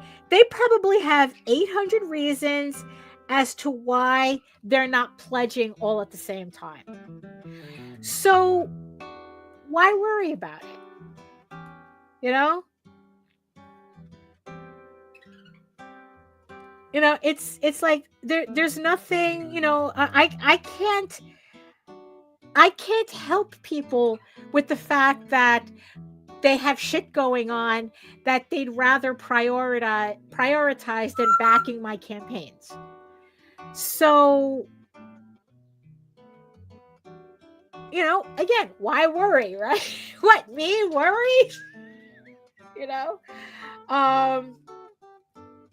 Oh my God. You're crazy in there. So is Steven Sploogberg the mayor of Goonopolis? Oh my God. Oh my God. Can't leave you guys alone for a second. Oh my God.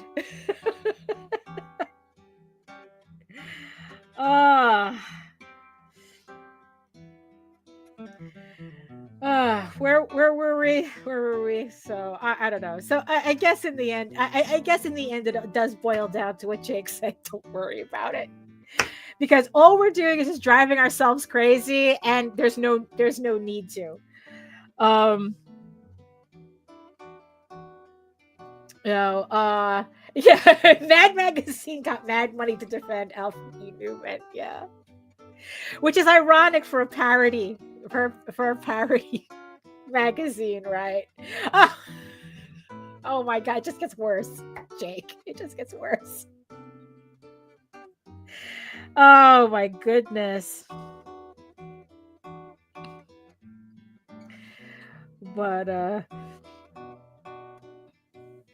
yeah, so in the end, the only thing that I could really like concentrate on is just like figuring out like what merch I can update my store with, and just kind of like figure out how to get attention on that.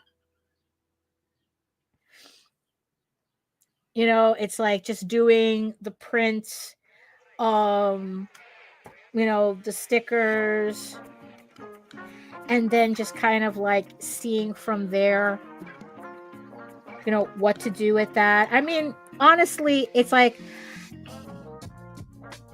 I'm kind of hoping I do get into New York Comic Con. Let's see, where was Jake during Saturday during C2E2 to tell me don't worry and not feel like a failure? Oh yeah, he was forming Goonopolis. Look, he had priorities. He had priorities. Oh my goodness. So was C2E2 really that bad? I mean, is there like a particular reason that you were seeing like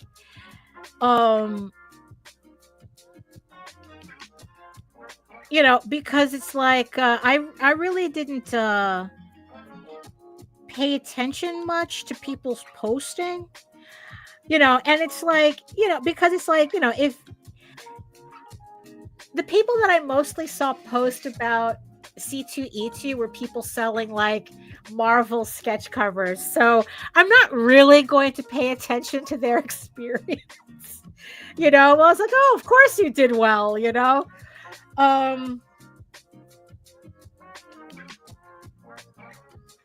But it's like, was this like an overall experience with indie stuff there? Joe?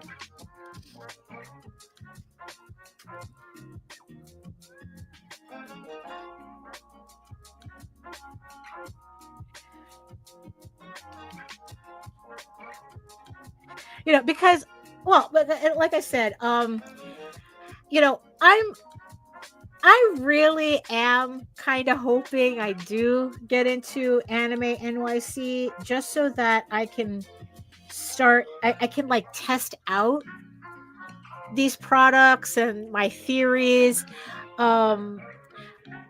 You know, because the one thing that I really do want to try at Anime NYC is if whether the digest size trade paperbacks, the manga size trade paperbacks will sell books more than just offering up like regular comic size trade paperbacks, that whether like a size formatting, whether size formatting will make a difference to what I offer.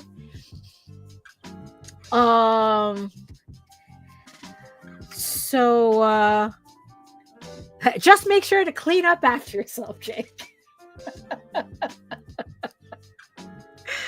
You know, and I would like to see if, you know, like maybe the like offering up the prints and the sticker sets would make some kind of like it would do something, you know, like what exactly is the trend, you know, especially now that, you know, a lot of creators are not going to be able to get, you know, all the fancy merchandising done, you know, because of the tariffs. There was this one woman, she posted a reel saying that her tariff bill had jumped from $9,000 to $195,000. between shipments. It's like, oh my God.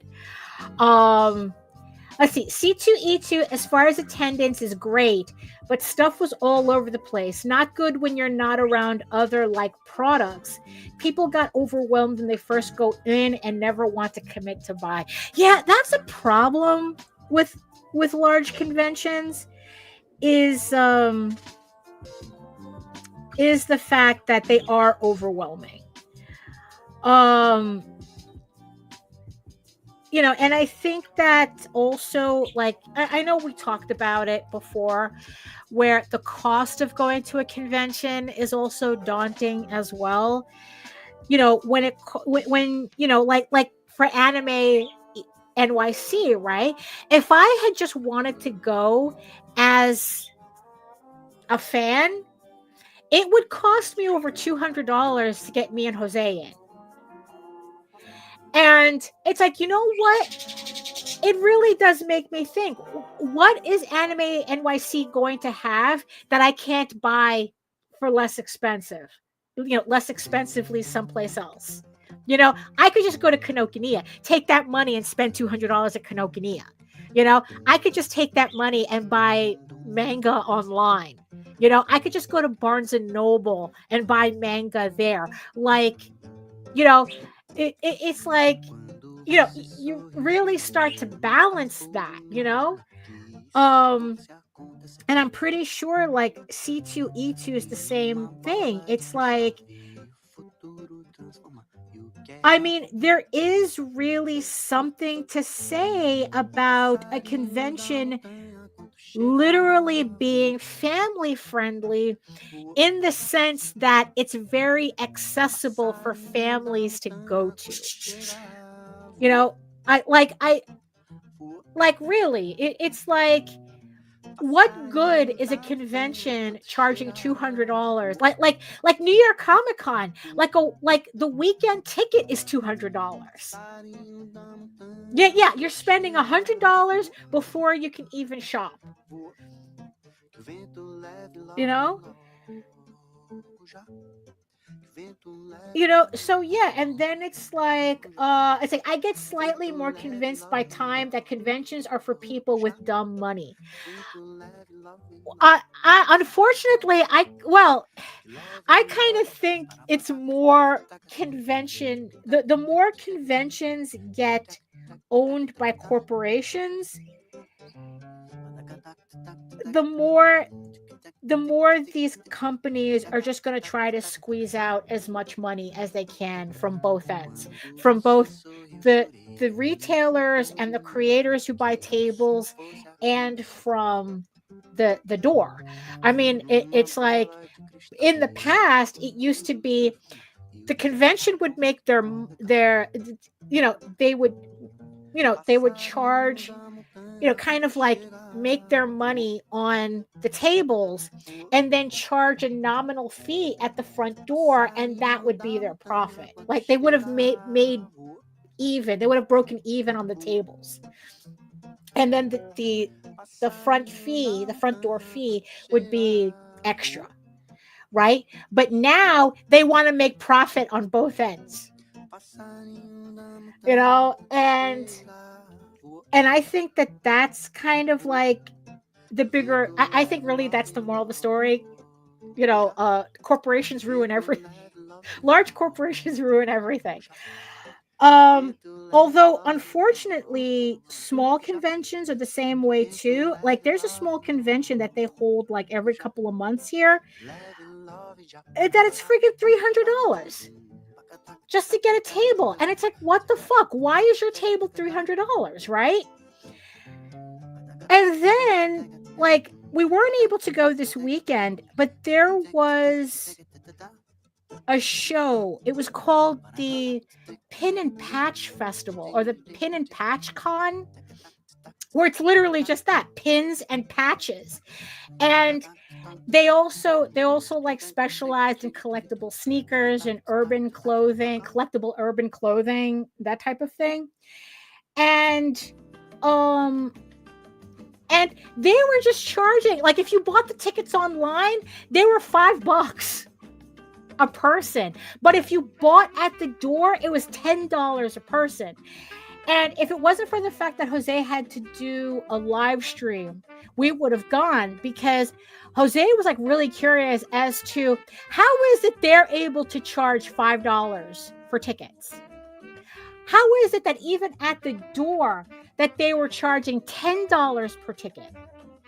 Right? How much do tables at this thing go for?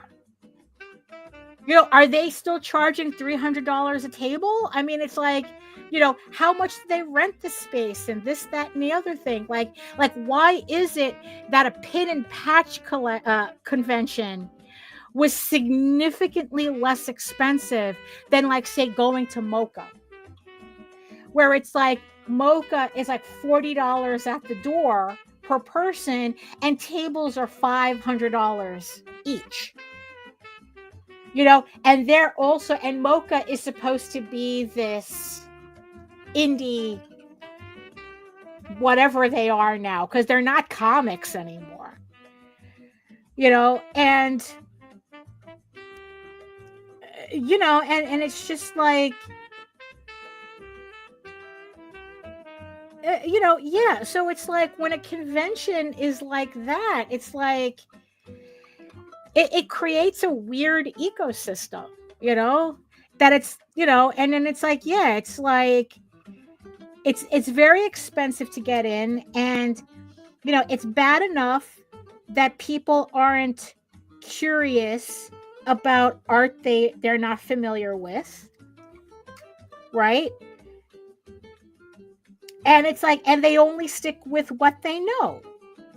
You know, so it's like, so who's making money at these conventions? People selling Spider-Man sketch covers or something, you know, whatever the fuck, you know?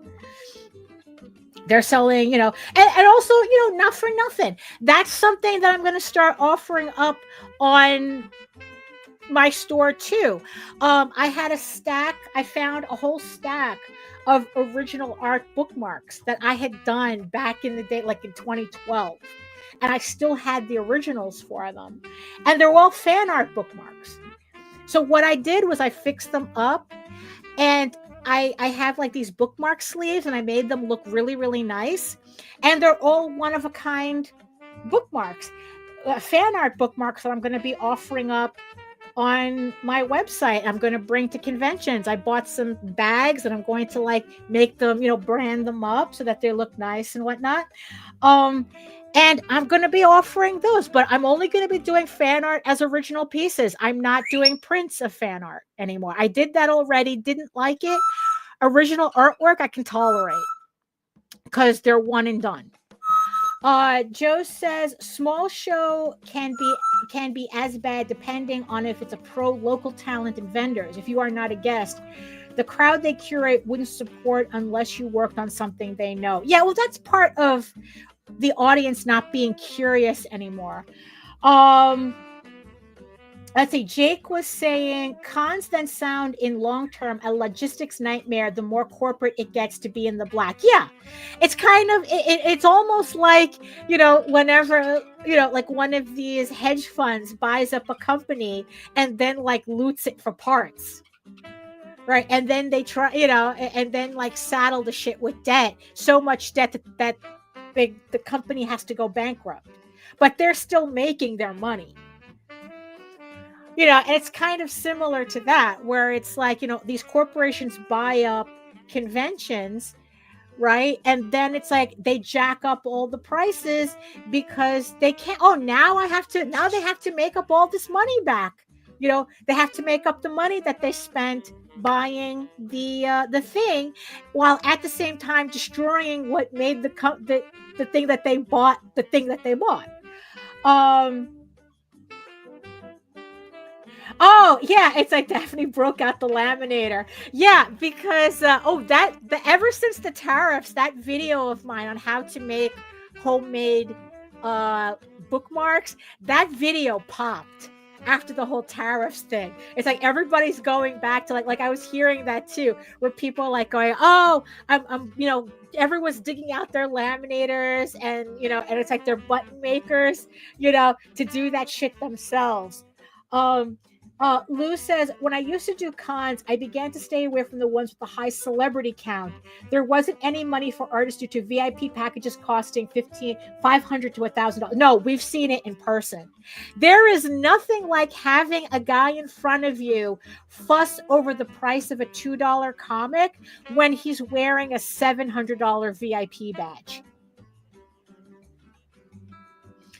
You know, yes, Jake. Buying up into a company now, that's called a long-term game of deleting competition with performing legal robbery. Absolutely.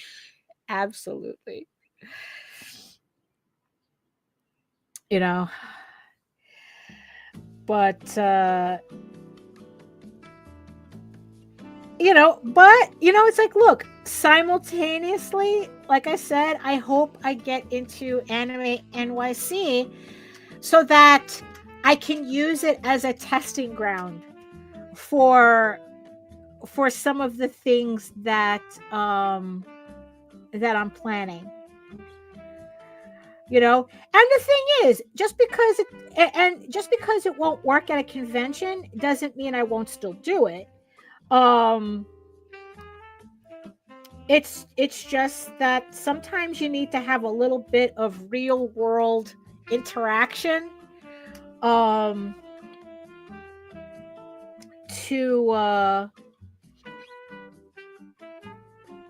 kind of like, I don't know, help test it out. But I don't know. I mean, oh,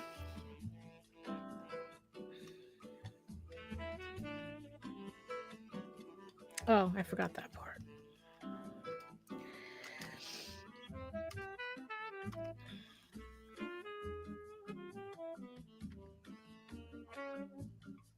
There we go. No, that does not look right.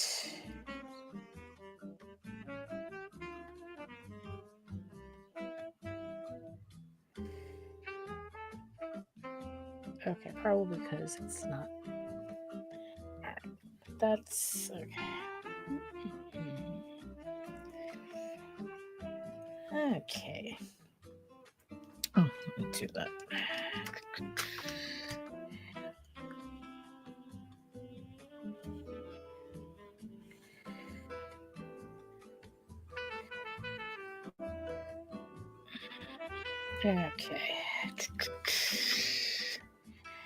Okay. I mean, I know that we're running a little bit long, but you know what? I kind of just feel like finishing her up with the inking. Just to say we at least got something finished on the show. So I'm just gonna like just finish her up, and then we'll just call it an end right now. So okay, hold on. Let me just see something.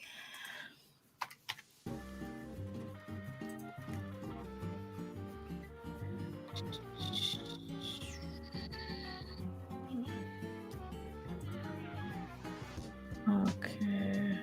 All right.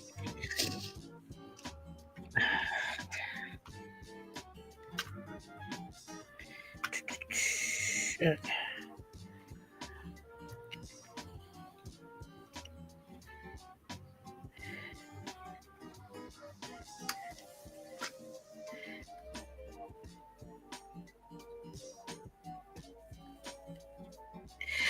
Let's see.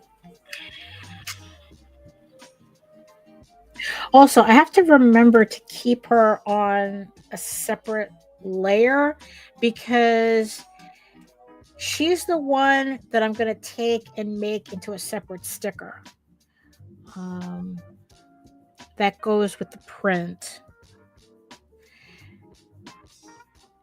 Yeah, so I want to make sure that I'm always keeping that in mind now.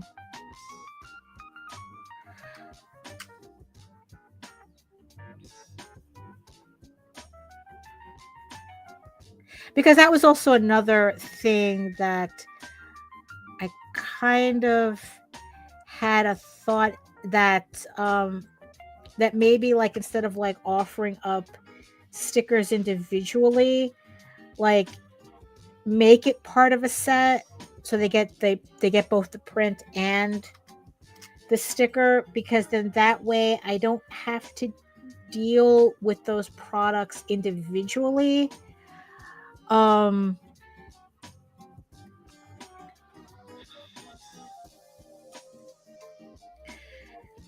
You know, it's kind of like that whole thing. Oh, VNet fad. Do you do furry cons? Probably do better than anime cons. I agree. Honestly. I do have that. Yeah, I haven't done furry conventions since I think like 1999, 2000. I think I tried to do one in 2015, but that didn't work out very well. But that was like more personal reasons than anything else. Um, you know, because it's like, honestly, after I restarted posting back onto my Fur Affinity account and like really started like getting like figuring out more how to do these prints and the House of Bob prints and the alpha boyfriends, the wolf guy prints. The more I started doing those things, the more it's like, you know, I probably really should think seriously about going back to furry conventions. The closest one to me right now is Anthrocon in Philadelphia.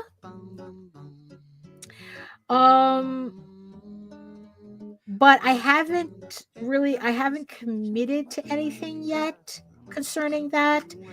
But yeah, you're correct though. You're absolutely correct. That I really do think that if I were to go back to furry conventions, I would have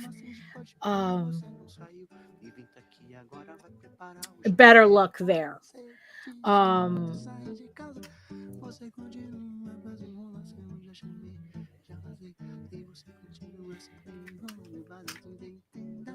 You know, it's just that like right now conventions really need a lot of planning on my part.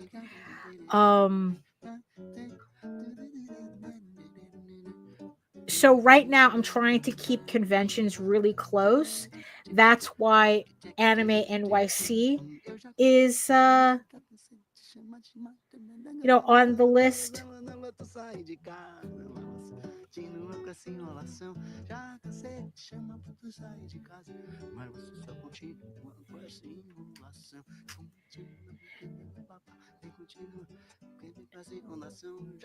Because also it's like, because I think that I would do better like in terms of if I had the choice between a regular comic book convention and an anime convention. Right now I think that I would do better at an anime convention because of the type of book EGORAVEN is than I would do at a regular comic book convention. However, we'll see because I'm going to Baltimore later on this year. So, but yeah, no, you are correct though. You are correct. I yeah. I should be I should be going back to furry conventions.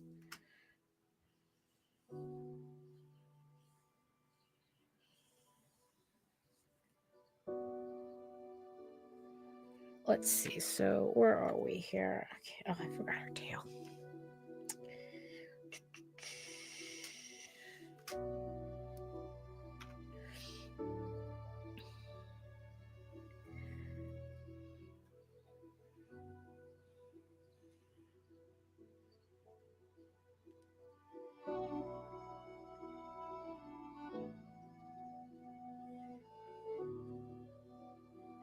Well, so in the end, it wasn't the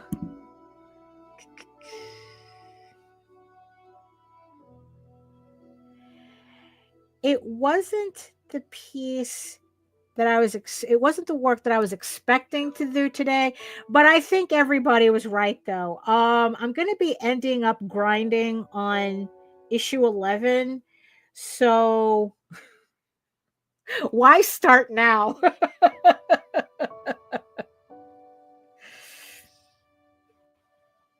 No. Let's see. So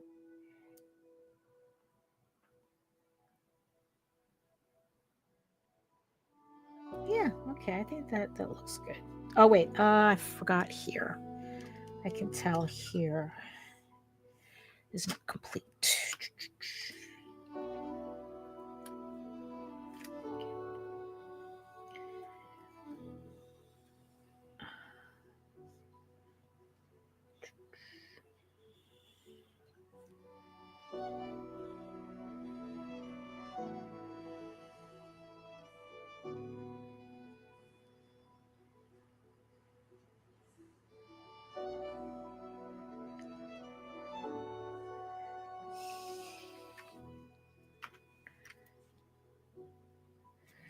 Okay, I think, all right, so you know what? So let me do this. Oh, wait, no. See, that's why I have to shut off the sketch layer so I can actually see where I forgot to ink. There we go. Right now, okay, so let me bring her in a bit.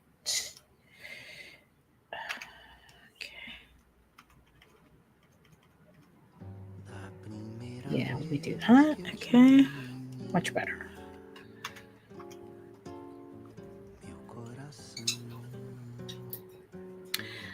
Okay.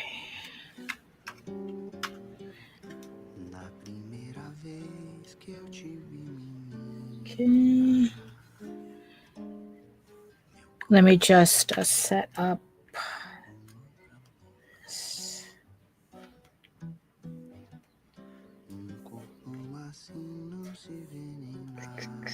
Okay.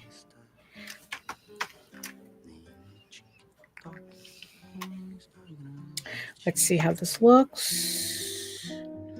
Yep. Okay. So then. All right. So there's a whole other life going on in the chat right now. Oh my goodness. But yeah, so I think we're pretty much done here. Let me just fix something. This doesn't look like.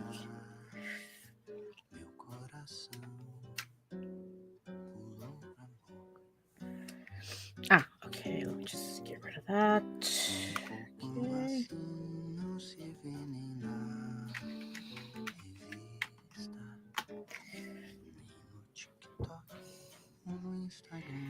Okay. Oh, there we go. I did that wrong. Okay, that needs to be. Okay.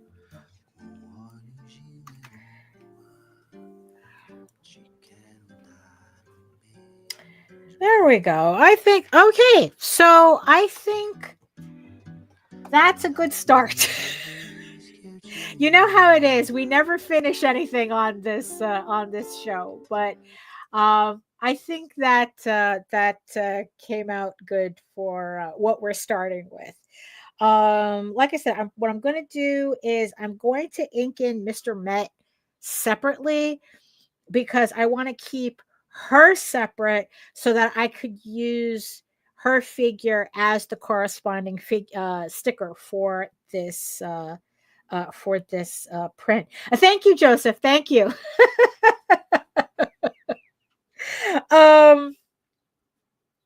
So that's kind of like a weird start to this kind of like sports cosplay print thing. Like I said, it's like I want to do a corresponding one for I mean, I think that's because thank you, Jake. It's like, I'm getting used to, like use inking in Clip Studio.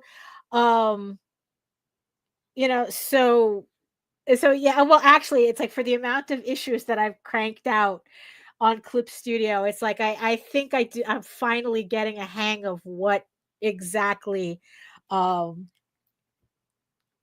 it should be looking like. The lines should be looking like, because it takes I don't know, I think the thing that throws me off the most sometimes about inking in Clip Studio is that it's so easy to kind of get wrapped up in really, really fine detail when the final result is that nobody sees it when it's actually printed. So I have to kind of like be careful with that, like not go too thin with the lines, because it's very easy to do that in Clip Studio. Well, or just digitally in general. So yeah, so just, it's just kind of like getting the hang of it. Um but yeah, yeah, so like I said, for Baltimore Comic-Con, I want to have a corresponding one for the Baltimore Orioles. So Orioles with an L. Not the cookie. Yeah, just think it's funny. In the end, it's like these types of prints I'm doing because I think it's funny, not because I think it's gonna sell. If it sells, it would be nice, but if it's funny, I'm more likely to do them. So yeah, there is a thing to be said about not jumping completely into grinding on issue 11 just yet, because I need to do these pieces to kind of like warm up, and then because once I'm in those trenches, I'm in. So so there we go. So that's yeah. So I'm gonna have to figure out something with that logo. Uh, like I said, I don't want to run afoul of the major baseball of the major baseball league, or whatever they're called. Um, and Yeah. So there you go. So in the end, instead of doing a comic page, we ended up starting another cosplay print. But that's what the chat voted for. So I'm not mad. I'm not mad at all. Oh my goodness. So thank you everybody in the chat for keeping me company. Thank you so much to the representative, to the gentleman representative of Goonopolis. Thank you so much. Uh, you've had the floor. Make sure you clean up after yourself after. Oh my goodness. And thank you so much. Thank you so much to my beautiful eyeball people watching from regions beyond. I hope I was able to at least, if you were working, I hope I was able to at least entertain you in the background as much as I could. Um, while you were listening. Sometimes I forget and just kind of like, but then again, that's why I run the music in the background. So you don't have this weird silence, But Jake, it's like, look, you may fade away, but you're always welcome back here. So you know that. So um so yeah, so thank you so much for everybody keeping me company today, and helping me with with deciding to do this piece for today. um yeah, so again, um links are in the chat and the show notes for EGORAVEN 16. I wish EGORAVEN 10 and Tenshimuyo, to check that out. Yeah, and if you want to learn more about me and my artwork and everything else that I do, you can head on over to my main portfolio site at egoworks.com, EGOWORKS, where you can find links to all of my galleries and social media sites. But I mostly post to Facebook if you're interested in seeing sketches and the finished piece of this piece that we're working on today. So if you want to see what it looks like done, it will be on Facebook. first. So also remember that you can always find me here on YouTube on both my channel at Daphne Lage Art and the Indie Comics Network. So make sure that you like, share, subscribe, and hit that notify button so you get notified whenever any of my videos go live.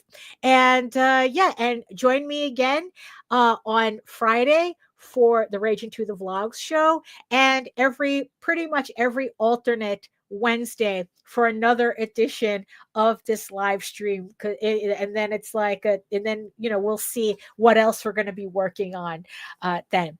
Also remember, you can read EGORAVEN, Heir of the First Unicorn, for free. Hold on, where are my things? Here we go. You can read EGORAVEN for free, uploading every day, Monday through Friday.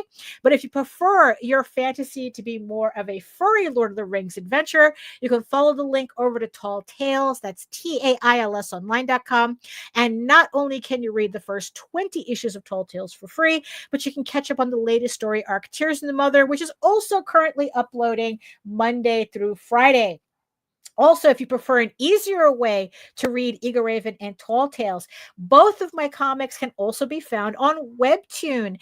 EGORAVEN updates every Tuesday, and Tall Tales updates every Thursday on Webtoons.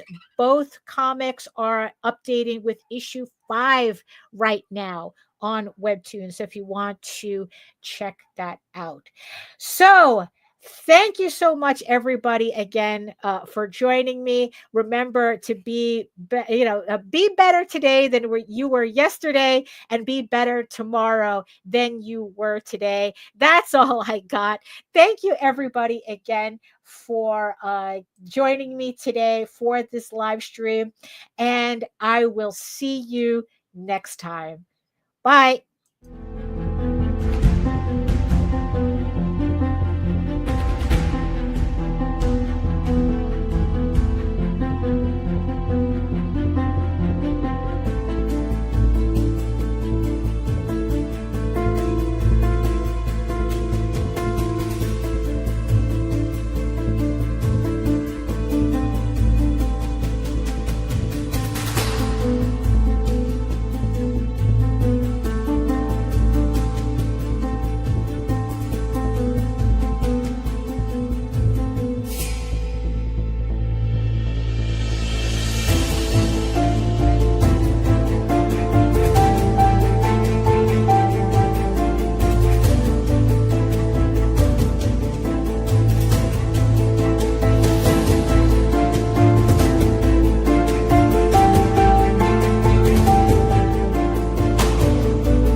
You are all weirdos.